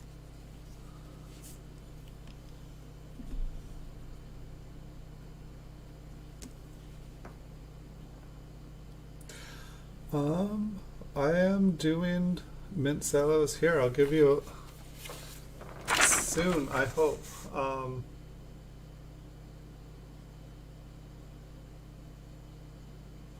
Oh, with the phone, no lag. That sounds good. So let me see. I have 2 proof rolls of mint cellos for 1956. I have 5 1957 proof rolls in mint cellos. I have 1 proof mint cello roll and that varies from 1956 to 1959.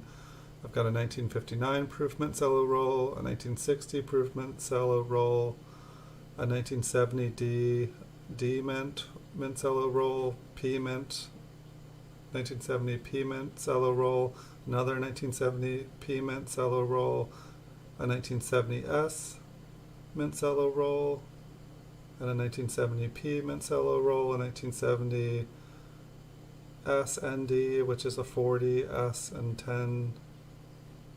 I've got 10 1958 mint sets, proof sets, a 1964 D mint cello roll, 2 of those, a 1964 P mint cello roll, a 63 D mint cello roll, a 63 P mint cello roll, a 1979 PD mix mint cello roll, a 2016 and a 2016 D mint cello roll, a 1981 mint cello roll, a 1980 PND split mint cello roll, and a 1980 P mint cello roll. So those will all eventually, we'll get to look at all those here eventually. I just finally got everything out of their packaging.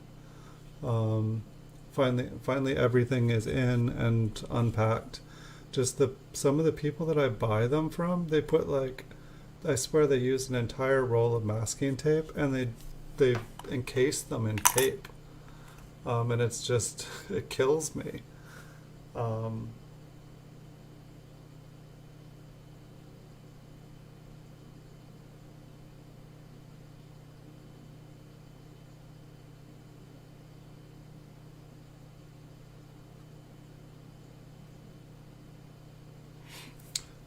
You just go to the bank and ask, Sam. You just say, I need coins. I feel like different places do things differently. like different countries, like some they don't have rolls, they have bags. You know, like it's a little different everywhere, but you don't even need, you can get like you can just get a bunch of change and do it. It's all the same. It's just, but I guess I don't know how it is there.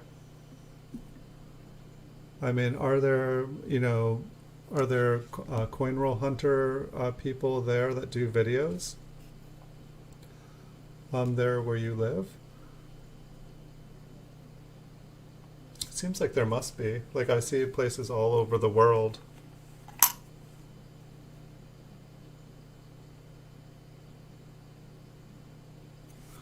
Yeah, some of the people, I swear, they're like they want me to damage the coins opening it. Um, it's like quite a few times. Like it's like they'll put it in a sandwich bag and just ship the coins in a sandwich bag. But then it'll be like all this tape around it. So if I try to get to that sandwich bag, I have to like cut it. And then there's a good chance not only will I cut the sandwich bag, but I will also cut. Why can't I zoom on this one? But I will also. Oh, because I'm too far. Um, I'll also cut into the Mincellos or possibly cut a coin, and that's not my job. That's someone else's job to cut coins.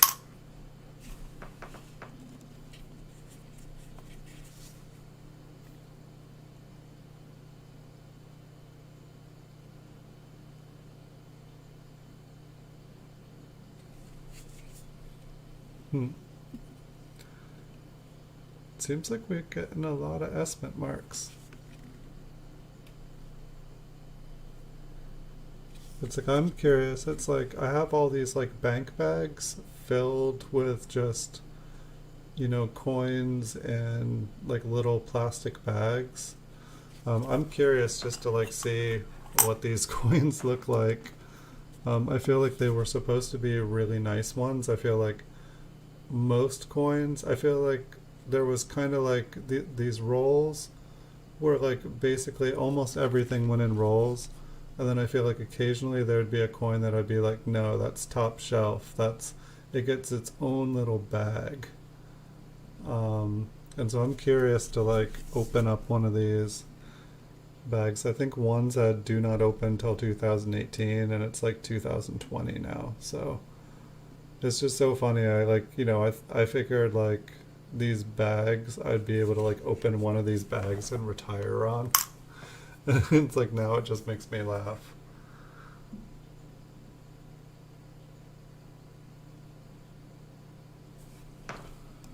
Then it shouldn't be too hard. Like, I mean, here in the US, like we're supposedly having a coin shortage.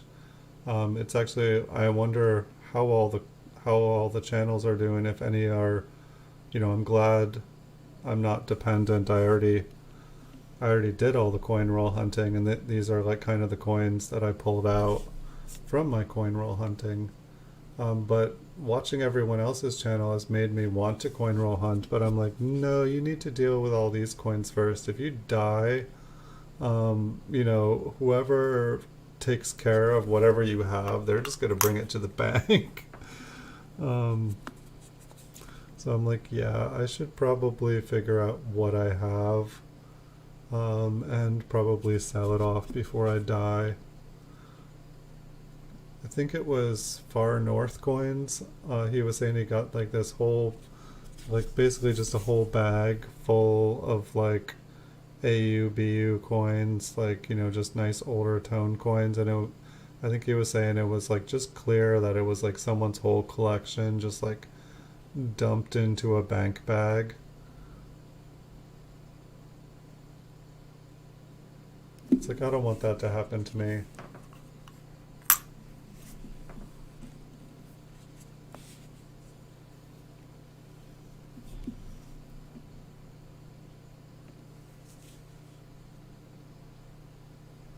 Yeah, lots of estimate marks tonight.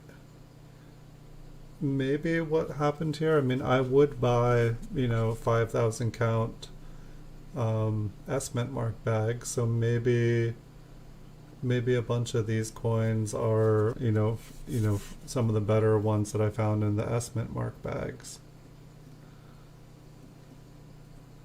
I can't quite explain otherwise why most of the coins are S-Mint marks.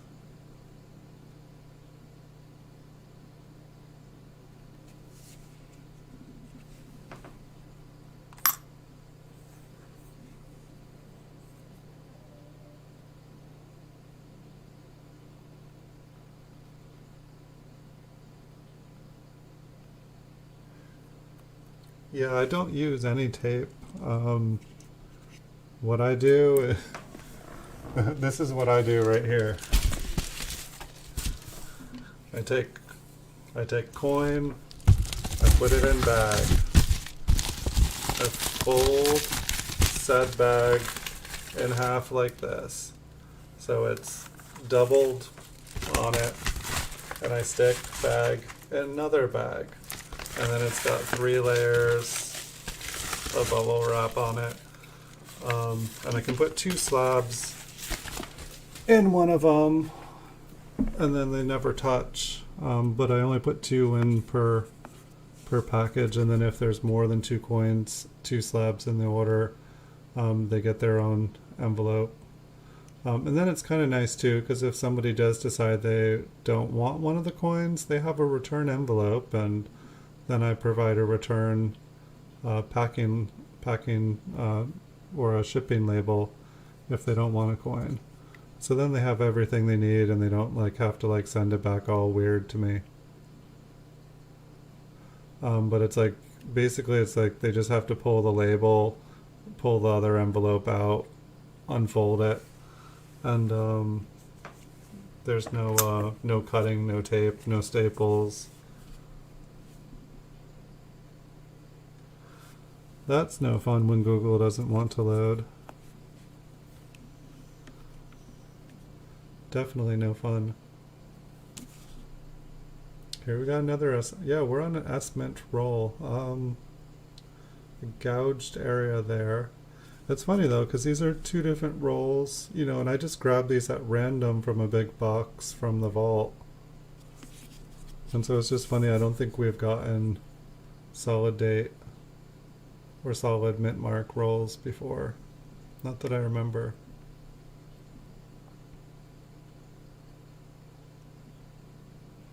It's all squishy. The top may be split. That was probably a back. Yeah, I saw one back there a little bit that looked like it was split, possibly. And then at the same time, it kind of, I don't know. It's sometimes by the time I'm is it? So here's another 1949 S. And it's this one definitely does not have that big hump. Where is that other one? Let's compare. So that's 49S.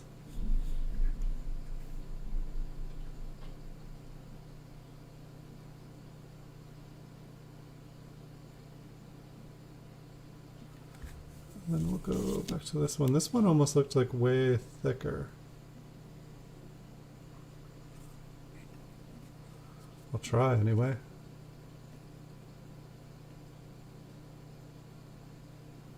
No, maybe not. Maybe it was just there was kind of the lines. Nothing on top of the 4 for sure. Did I look at the reverse of this one? Did I look anywhere else on this one? It's we're not just looking for RPMs.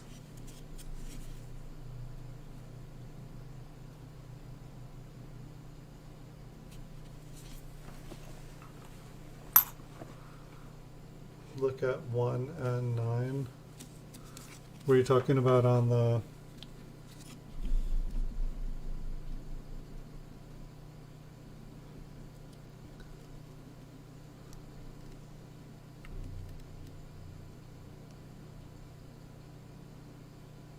Yeah, there definitely looks like there's something to the south on the one.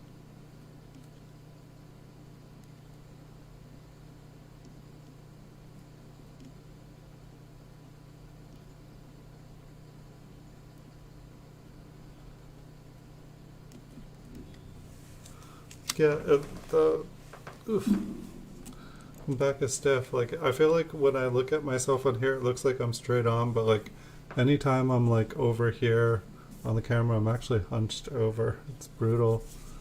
I only like made this setup for my, doing my short PCGS videos,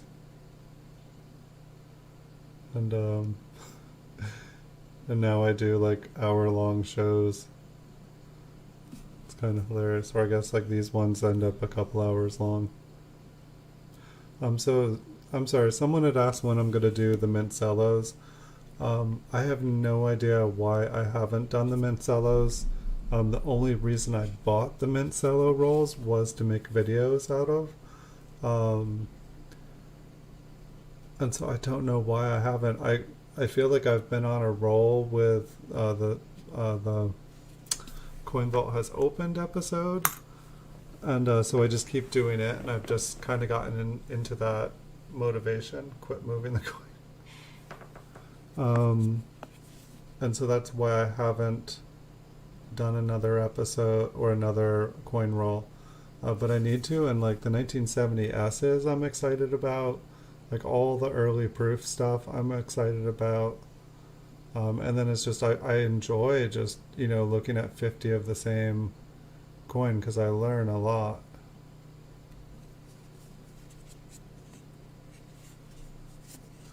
As far as like, I think if you got the complete album, you would know that you were getting every date and every mint. Oops. It's like you could get a roll, but you're probably gonna get, if you buy a roll of S Mint coins, you're gonna get pretty much just 40s and 50s, and 3/4 of the roll is gonna be duplicates. That would be my take on it. If you got like one or two 1930s, you would be lucky.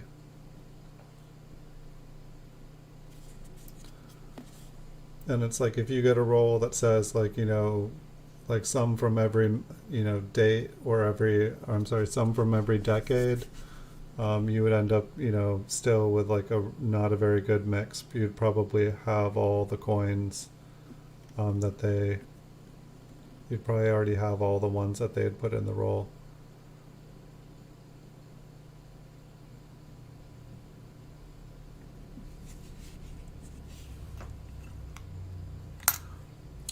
Hey, Andrew Laws. So I don't. Did you pick up? Welcome. Did you pick up the 1936 proof last night? Because I noticed today it was gone. It sold. It looks like mine now is the cheapest one on eBay. It's pretty crazy. The 1936s are starting to take off, my friend. It made me want to raise my price on mine, once I have everything at 30+% off. I was like, oh no, what if someone buys it? I will never be able to buy back in on the 1936s again. Oh, you did not? No, it did sell. It did sell. It sold yesterday, and that's why I was like, oh darn. Who knows? Maybe someone was just messing around, and that I've been having a lot of people buy high price stuff and then say I have no intention in buying this, and then they don't. Like the funny part is then they won't. They say they want to cancel the order, but then they don't accept the cancel thing, and then you can't sell the coin until they because if you try to sell it to someone else, then they can be like, oh, I changed my mind, I want it, and then you get a ding. I don't like being dinged.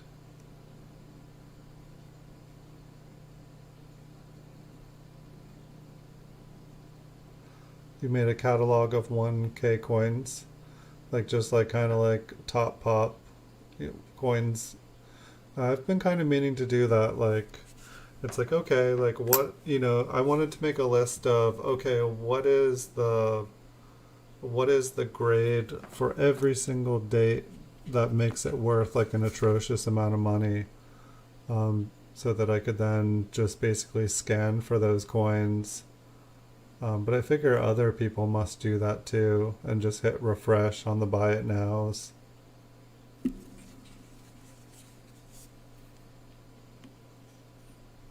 Probably someone that was lurking.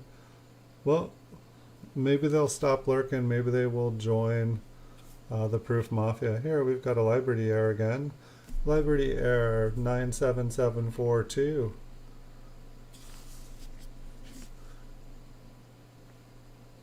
So many Liberty errors. I'm gonna need a safe just for them. I'm gonna have to dig another bunker.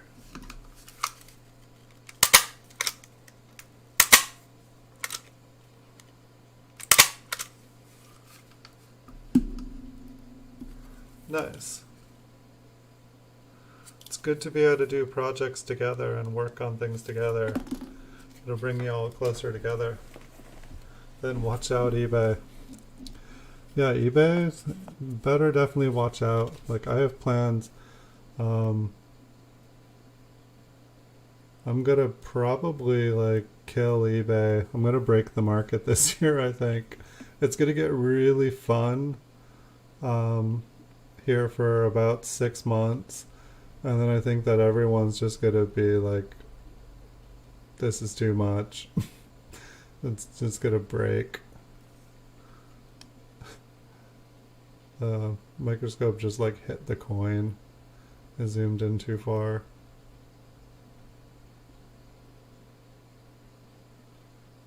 You got like little this machine damage on this one. I know the S looks kind of cool there, but I've liked the ones that we found today. Like, this looks like machine damage. Everything just looks like wobbly goo. Looks cool though. Many, many, many bunkers.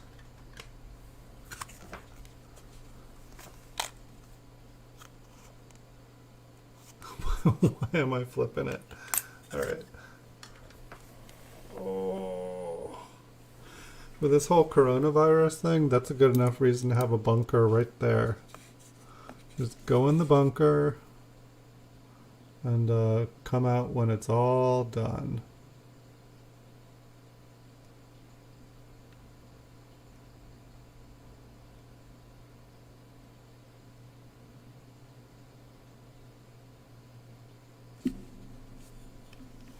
There's like an interesting edge on that S.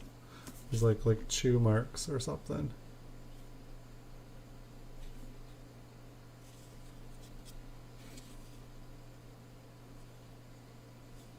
Well, bunkers are good when California has like I think last week like we had like more gun sales in a day than ever in history before. That's when having a bunker is a good idea. When everybody else goes crazy, they're all like stir crazy from being inside all the time. I thought that was a 45p at first.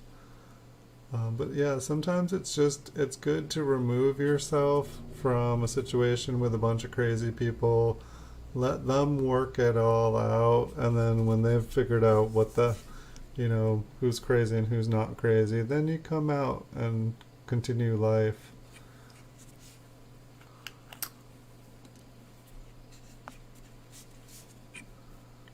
I'm pretty glad I do not live in the city right now.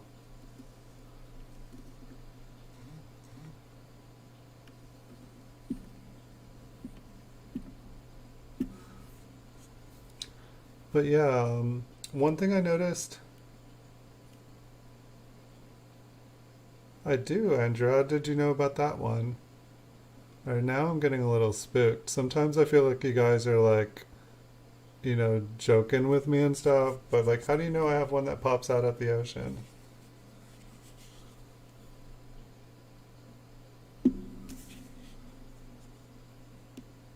Now I'm worried. That one was supposed to be like the big secret one. But yeah, I got this I got a set today, Andrew. It was the 2009 Bicentennial P and D. Um and but it was like all ceremonial and first day of issue, which I had no idea. Like I think I'd gotten a formative one before, and like I was like, wait, it's worth $50. Why is this one worth $50? But I think like the Denver presidency one is like $85 for an MS-66 with first day of issue. And so like I bought like this set for about the normal price is that I buy them individually. But then when I was like entering them when I was entering them in, I was like blown away by the PCGS prices. I was like, what? It was pretty crazy. Like half the MS-66 bicentennial cents and MS-66 were like over $50. Like I think it was just the childhood ones weren't.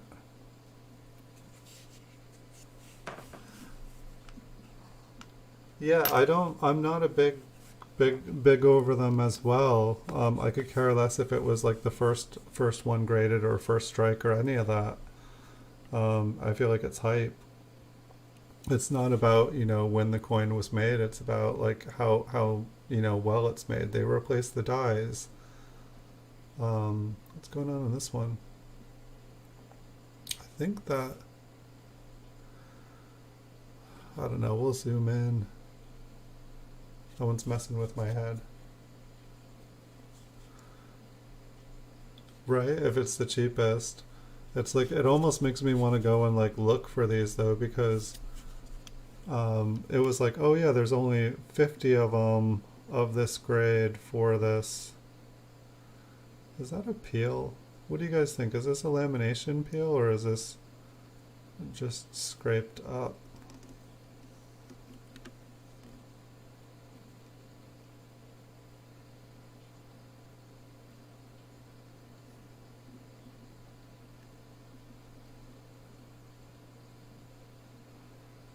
And does anybody do nickels?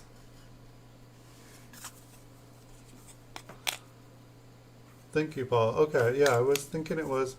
Is 1954S, is that a rare date for nickels?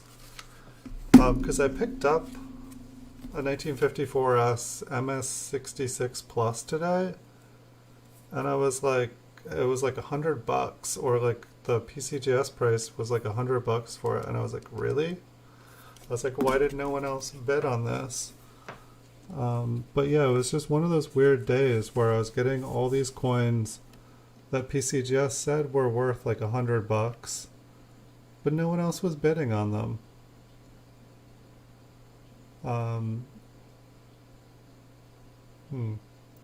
This looks really thick in the front. 30S. It's like that 1 and the 9 look like doubled.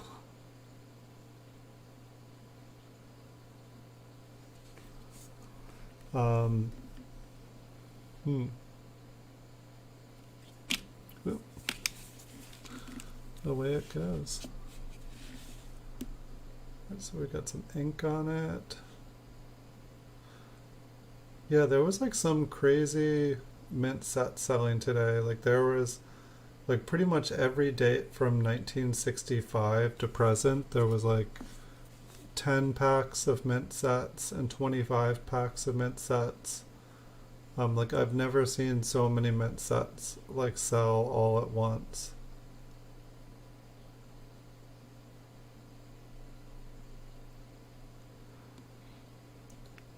I'll have it in a couple days. I just want it tonight.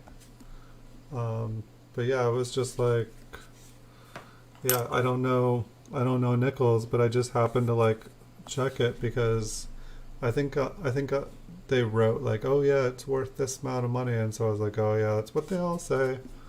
And so I, searched the cert, and it was like, yeah, like $100. And that made it feel like it was possibly a key date.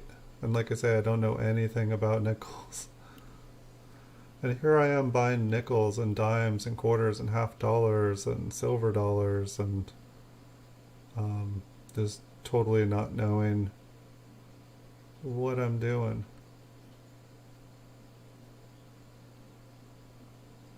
It's like that S is super far north. It's like not that there's like metal connecting it. It's like it's almost like the base of the 9 or the 5 and the S are like touching. I don't think so.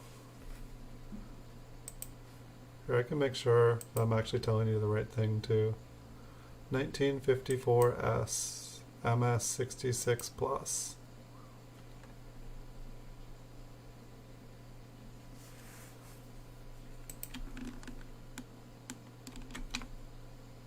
Here, I'm curious. What happens when I do this? Oh, it's too long. That's hilarious.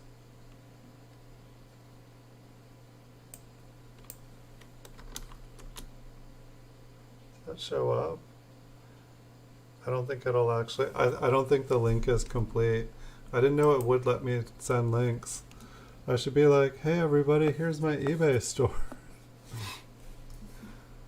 But use let me find the camera here.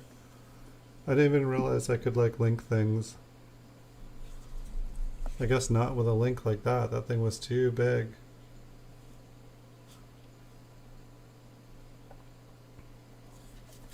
But I guess like I could just have like a page of links set up here, and then instead of like talking about a coin, I could be like, oh yeah, you guys can check it out while I'm doing the show.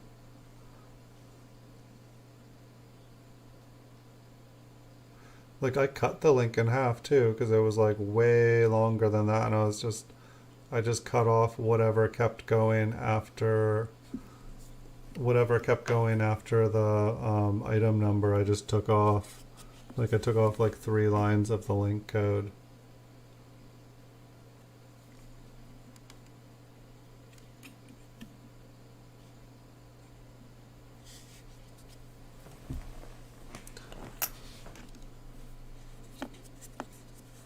Yeah, it seemed like there was, and maybe I don't even think I looked at the coin.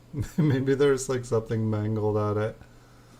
I feel like I'm totally guilty of that.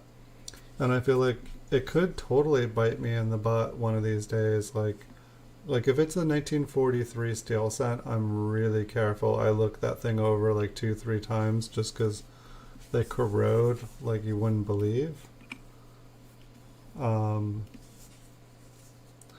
Like they corrode really bad. Wow.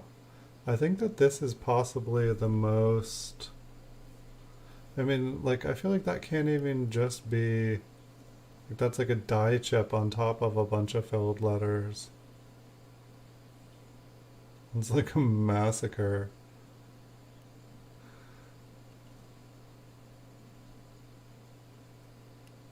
Ugh. Like where would that even come from? Like is that like was that totally filling the 9? We'll be able to check out the 1954S nickel for some awesome RPMs. I mean, I guess I can look back and see if. Oh yeah, there's even a bunch of pictures. Oh, it's in a gold shield too, so they don't show me the gold shield photo here. Holy cow, they took a ton of pictures and nice pictures too. Not quite clear enough. Not big enough for me. Okay. I'm gonna keep this one. I just like it. I'm not saying that it's worth anything, but I think that's like in the top 10 most clogged, like, I don't know, just worn out dies I've ever seen. Maybe we'll get lucky on that one.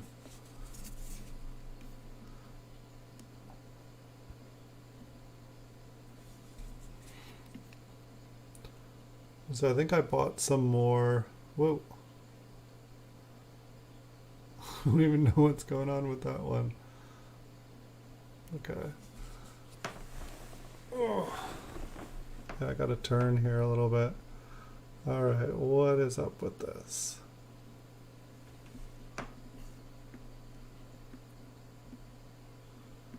Maybe there is, I mean, it looks, to me it kind of looks like there's a 4 underneath the 8.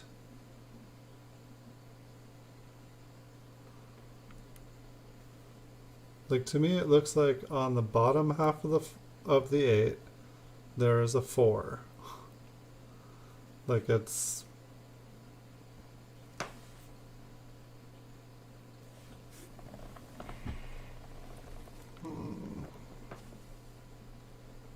I'm losing focus. I thought I could keep it up there while I...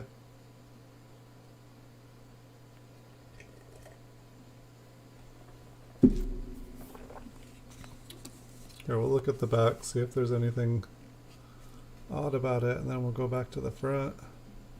Or I guess I gotta zoom out. I want to look at the front again. I don't know, I see a 4. I mean, that 4 looks like it has a bigger top.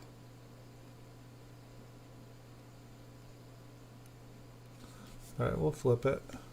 I just gotta zoom out.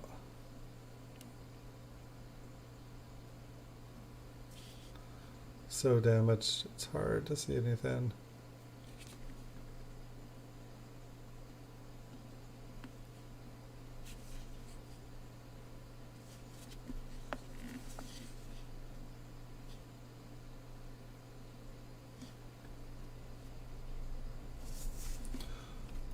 I'm just not quite sure it's all damaged though. I mean, I've never seen a filled 8. I feel like I never see like stuff filled in the last one.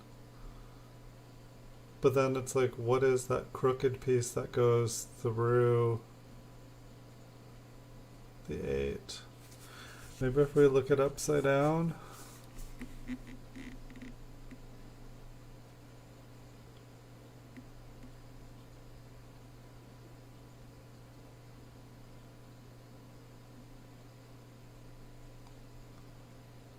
I guess it kind of looks like flattened and pushed out. What kind of looks like a 4 just looks kind of flat and cleaved. Let's flip it back over.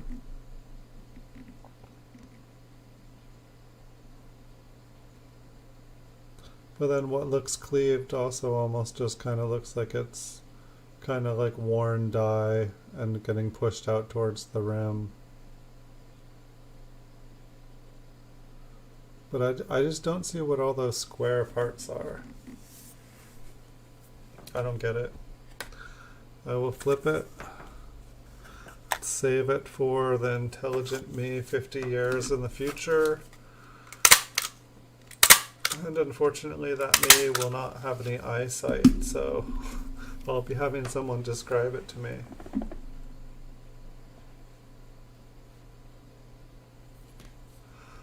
You know, I'm not sure, Sev. I feel like I need to do a logo here at some point, just because, I don't know. It seems like every other channel has a logo. But yeah, I had a couple different ideas which I was running through my head. I tried actually to do one myself, and the program was just giving me trouble. And so I kind of gave up because I had other things I need to do. But, you know, I usually never, you know, like, I feel like probably if I just told somebody on like Fiverr or something, you know, like said, hey, I want something like this and this and this, they would probably make something for me instantaneously that would be awesome.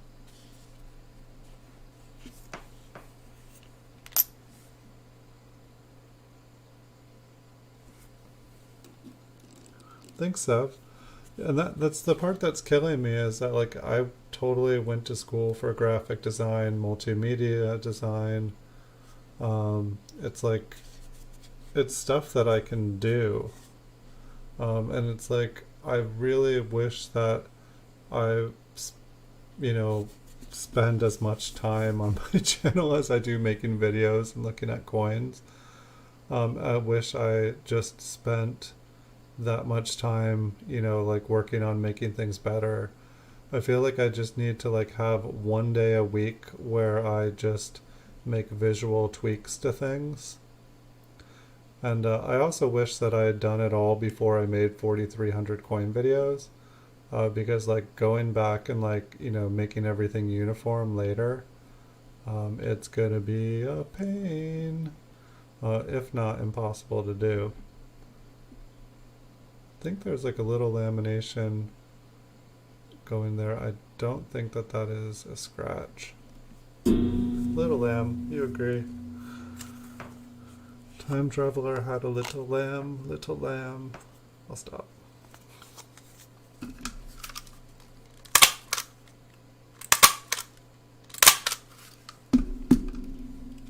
It's like I used to have coins up above my head, and then I decided I liked the moving backgrounds.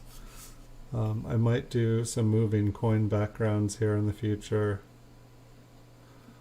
What on earth? It's like toothpaste maybe.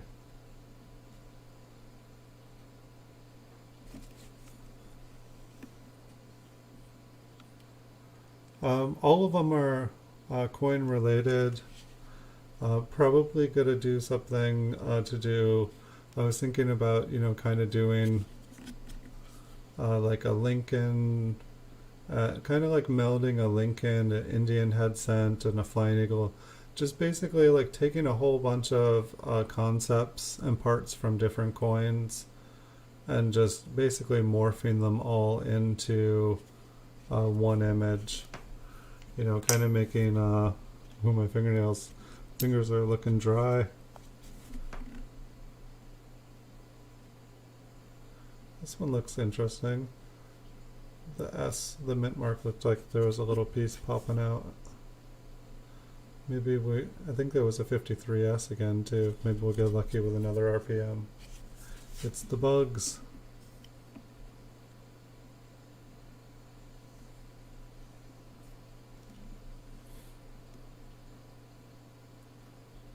No, I think this one just got hit. I hope there wasn't another one. I remember looking under the microscope one day and like a little critter comes walking by when we're all zoomed in. It's like little copper mites. Oh, hold on a second, the camera got spun around.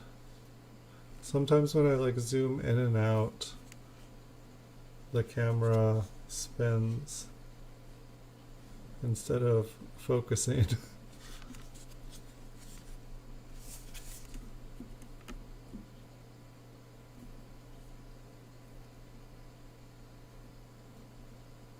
I think I was going to do the fronts.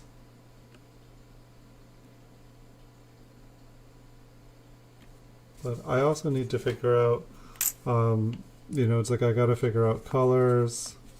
It's like it's more than I can think about right now. But thank you for bringing it up, because it's definitely something I need to do. That's a really small one.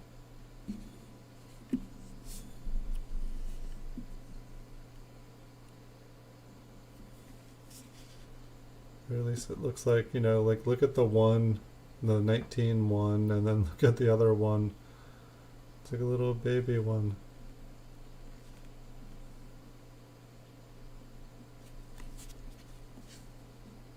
But you were very, very right, Seb. I should have one. I think I'm probably the only person on YouTube that doesn't have one. I mean, I've been using, the flying eagle that I have here. It's kind of like been my logo. But I'm noticing here, it's like on the video, there's nothing. I used to have like Time Traveler's Coin Exchange going across the top of it, but It just didn't look very, very classy, so I took it off.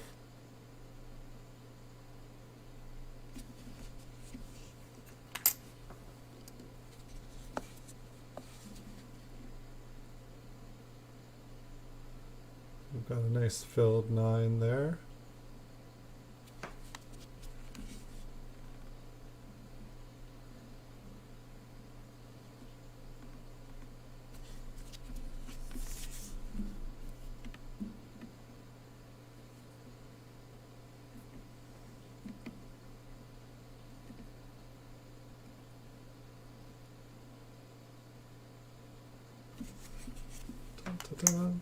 Yeah, I'm definitely going to have to check out that 1949S after the stream so that I don't just like let that one get away. That one definitely looked cool.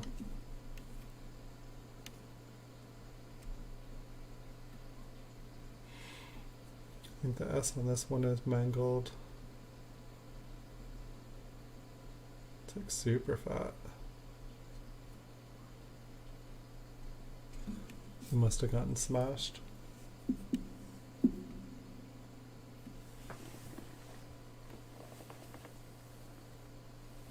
Whew.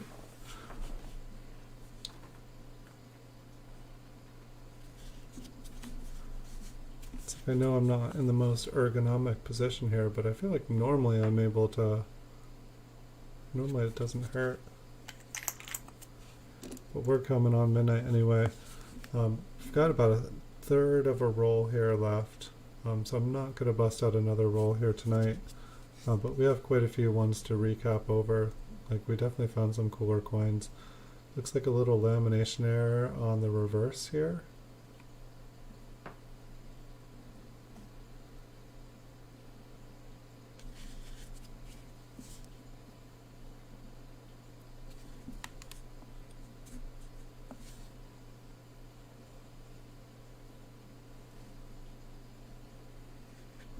Zoom in here. I'm gonna try the idea again. I like gave up on it. It was just I had it pretty much done, but I couldn't get it to work exactly how I wanted. I was using like a 3D modeling one.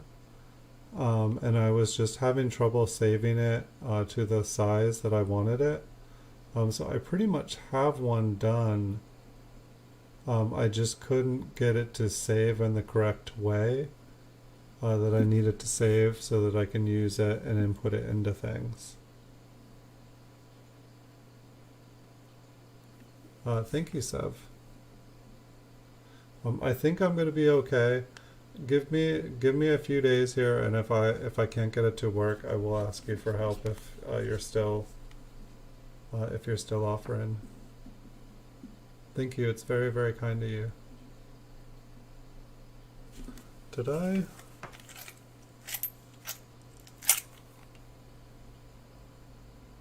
I'm like, did I flip that last one? Nope. I put it right back in the roll.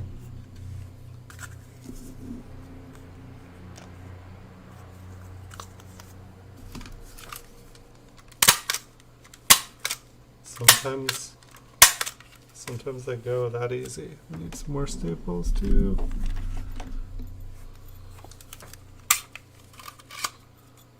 Lock and load.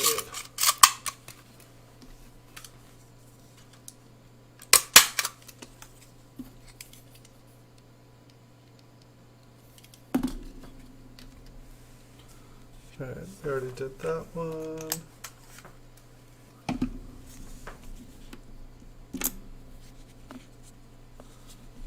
Hopefully we can find something killer here right before the end.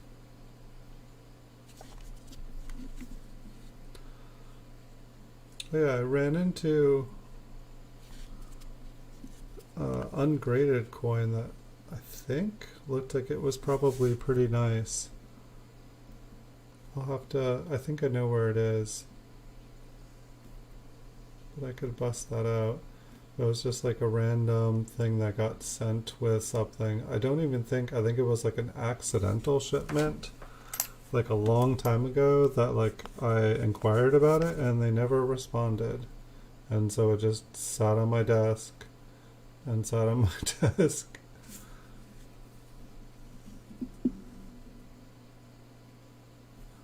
But it looked like a really nice high grade coin.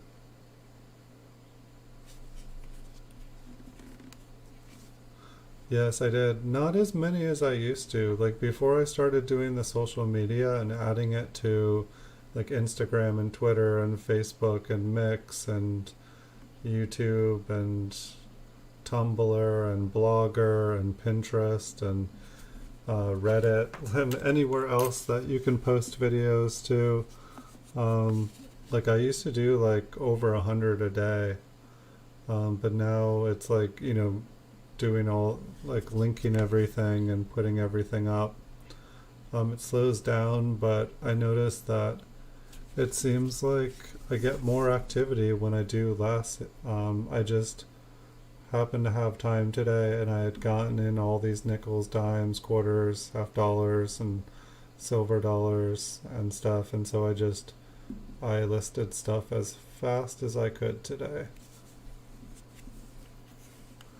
I also think that I used to drive people crazy when I was doing super long, or like I'd post like 100, like I'd post like 200 in a weekend, and like people would be like, I can't keep up with all this, like just post a couple. And I'm like, well, I'm listing them for my business as well.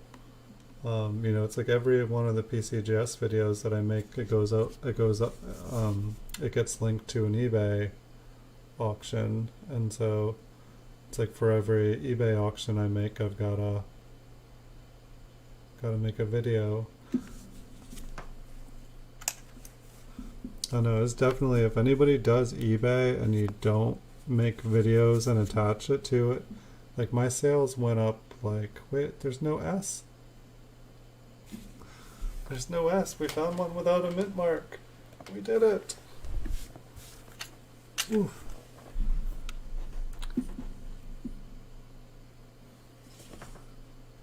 I thought I was just going to be hiding there or something.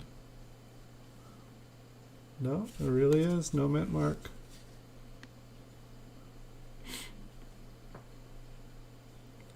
I mean, it's like the last couple ones could all of a sudden be none too.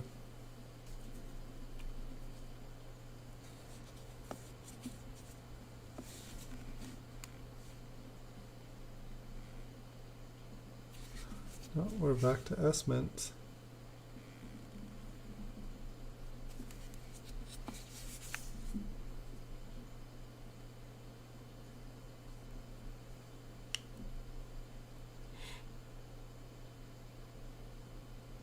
It's another one of those little like black kind of like hair thingies there.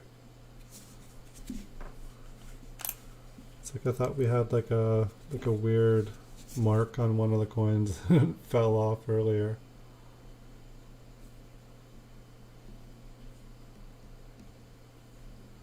Wait, we want to be on that. What's going on? I'm already zoomed in. We might as well start with the mint mark when we zoom in.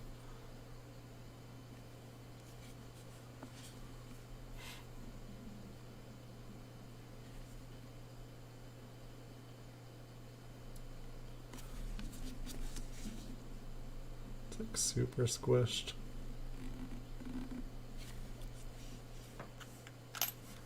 I know it's been, well, I feel like the first roll, like we went through 3 rolls. I don't think the first roll was, I think it was all over the place. The second 2 rolls here have been like all S's, except for the one.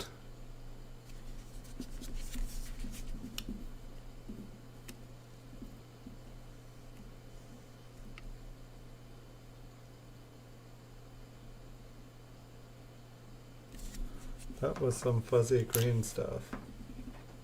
Yeah, no, I was shocked. I was like, wait, no? Because I got so used to it. I was like, okay, I'm gonna have to zoom. Look at the bottom serif. And kind of the top one. I don't know if it is an RPM. It's not like the other RPMs. I don't know. I like the RPMs where they like just go boom in your face. You're like, wow, that's cool looking. But I do feel like on the bottom one, I feel like I see that the little split, and then it kind of makes the top look like it's split too. I mean, maybe there was more going on in the centered area, but it looks like it's gotten kind of smashed and flattened.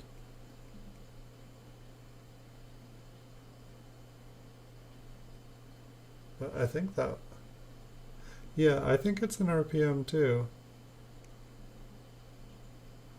And here, we'll look at it upside down if I can find it. Seems like I always like lose the coin when I go upside down. I think I gotta move it over.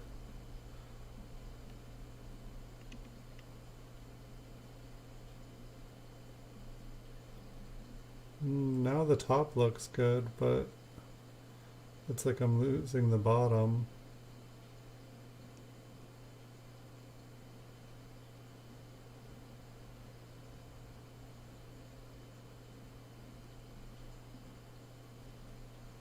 I mean, I guess it could just be a scratch on the bottom.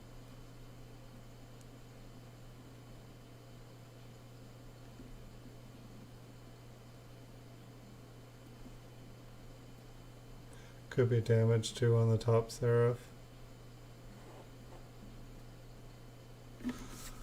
I feel like both of them could be damaged. Alright, we'll put that one aside. We'll think about it. Look at that cutie there.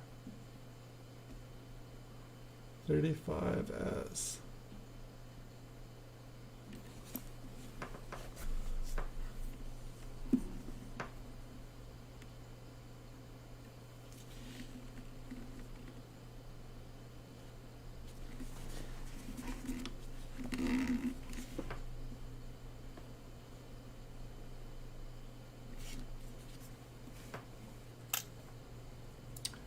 Bottom very slight. 51.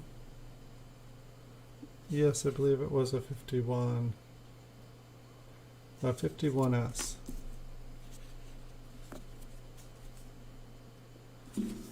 I like these ones where the S is like broken into pieces.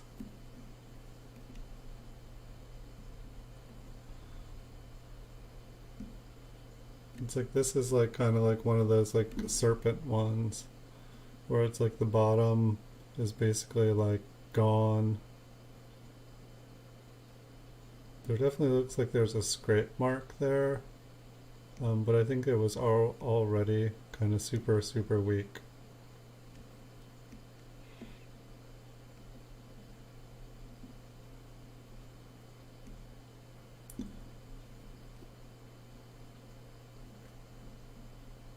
I always thought these ones looked cool.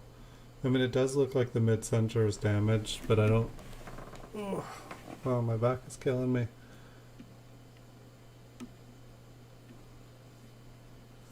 And it normally is not, so...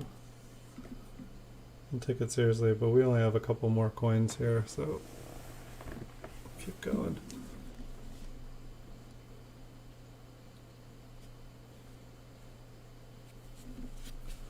Dun, dun, dun, dun, dun.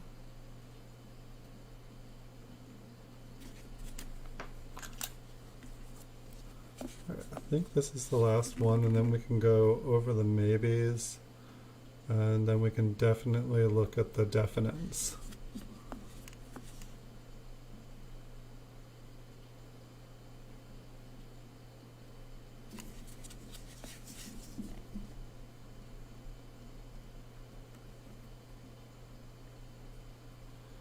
One, two, three, four, five. How easy is it to find them? It's not that they're that rare. It's that they are so easy to spot in your change. They stick out. And so people will basically If someone has one, they're going to keep it. They're going to be like, oh, I've never seen one of these before, and so they get pulled out of circulation. Somebody will be like, oh, I found a silver penny, it's awesome, and they don't realize it's steel. But at the same time, it doesn't really matter if it is steel or silver. Hey, welcome back, Prospecting Coins.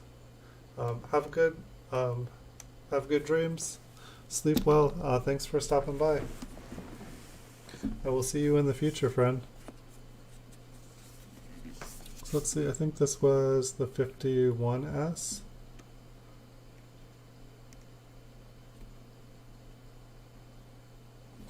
So it was kind of a question mark. And then I think we had a couple of these tonight where they were 53S's, and they just have like kind of like this line on the end, and it's not the way I would think a serif would split, and it doesn't really look doubled, but I feel like we had like 2 or 3 like that. I think this is another one just like that,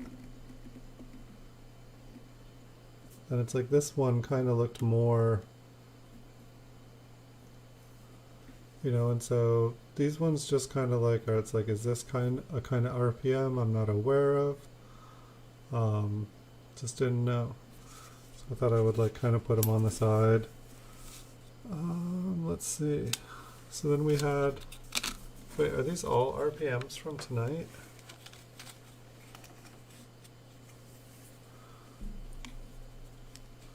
So let's see.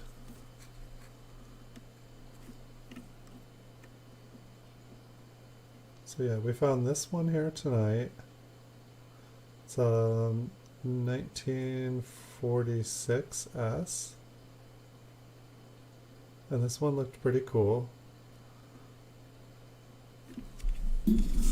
RPM number 2 is 53S. And I believe we found 2 of these. It's possible that they are different.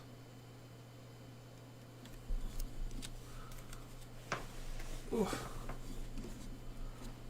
And so this, I believe, is the second one like it. Although, yeah, no, I think this one and the other one is, I think they're different. Or maybe I'm thinking of the 46S.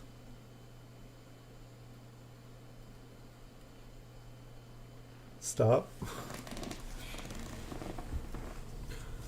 Dun, dun, dun, dun. Which one? Darn delay.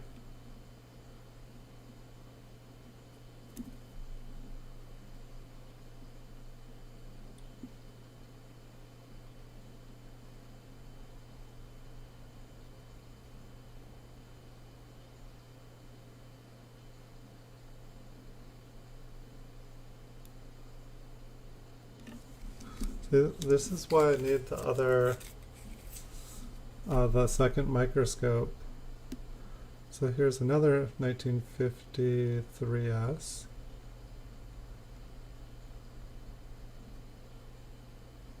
Yeah, 53S was definitely the coin of the night.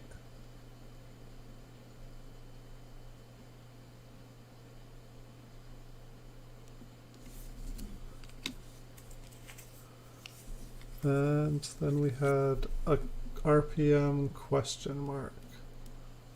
And I mean, there's obviously some crazy damage on this. But then, what was this? 5070. I just feel like I had gotten other RPMs that looked basically just like this. The 46 is 1946 1MM007.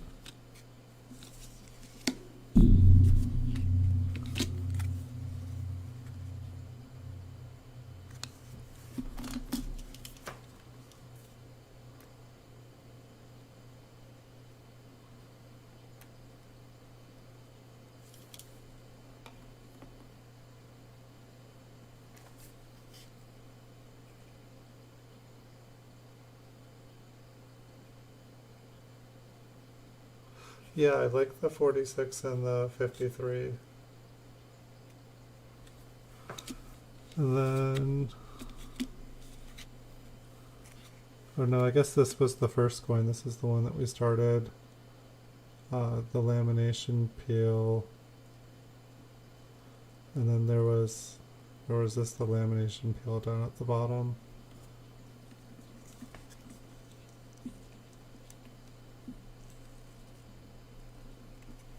Ugh. Hold on.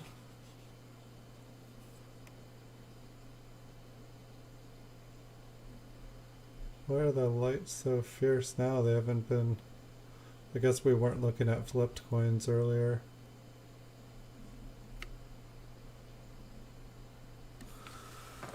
Let's see.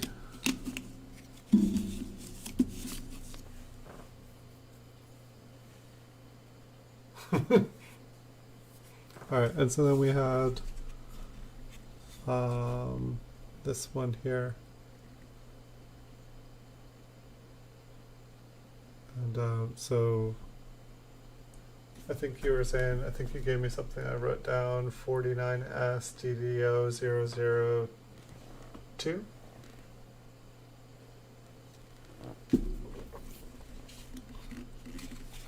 So we can zoom in on that one again.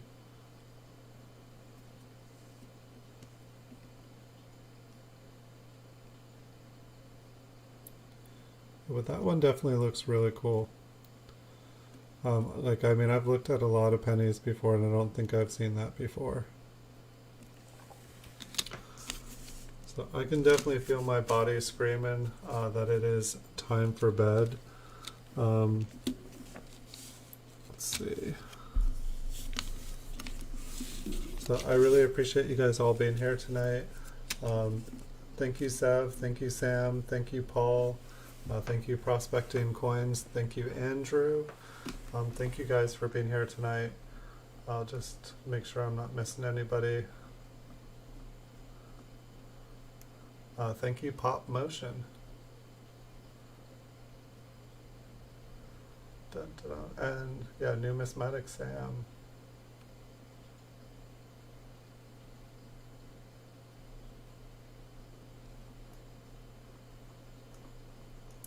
Yes, let's see, today is Monday. I will most likely be having another bonus stream tomorrow, and I don't see any reason I can't.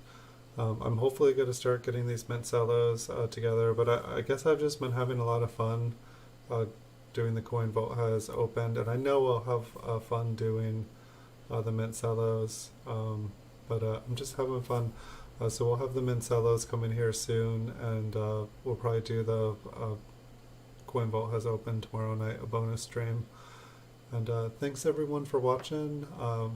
It's been a lot of fun talking with you guys. I wish you guys good nights, have good dreams, good luck with your coin roll hunting. I hope you guys find some treasure, and make videos, send me links so I can come check out what you guys find. I like watching other people find stuff and win stuff, so please do. Yeah, I think I'm going to check out the 49. I think I'm going to check out the 49 after I get off of here, because that one definitely had me interested. Thank you, Paul, for checking these things out. I really appreciate it.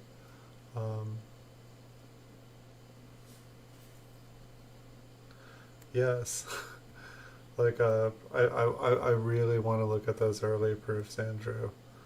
Yeah, no, we need to do a mint cello edition.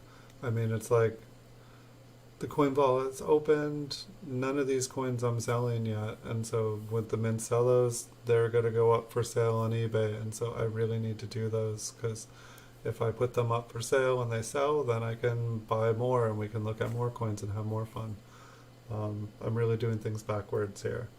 So thanks everyone for watching. I wish you guys good nights. I'll see you guys all in the future. Be well, and good luck with your hunts.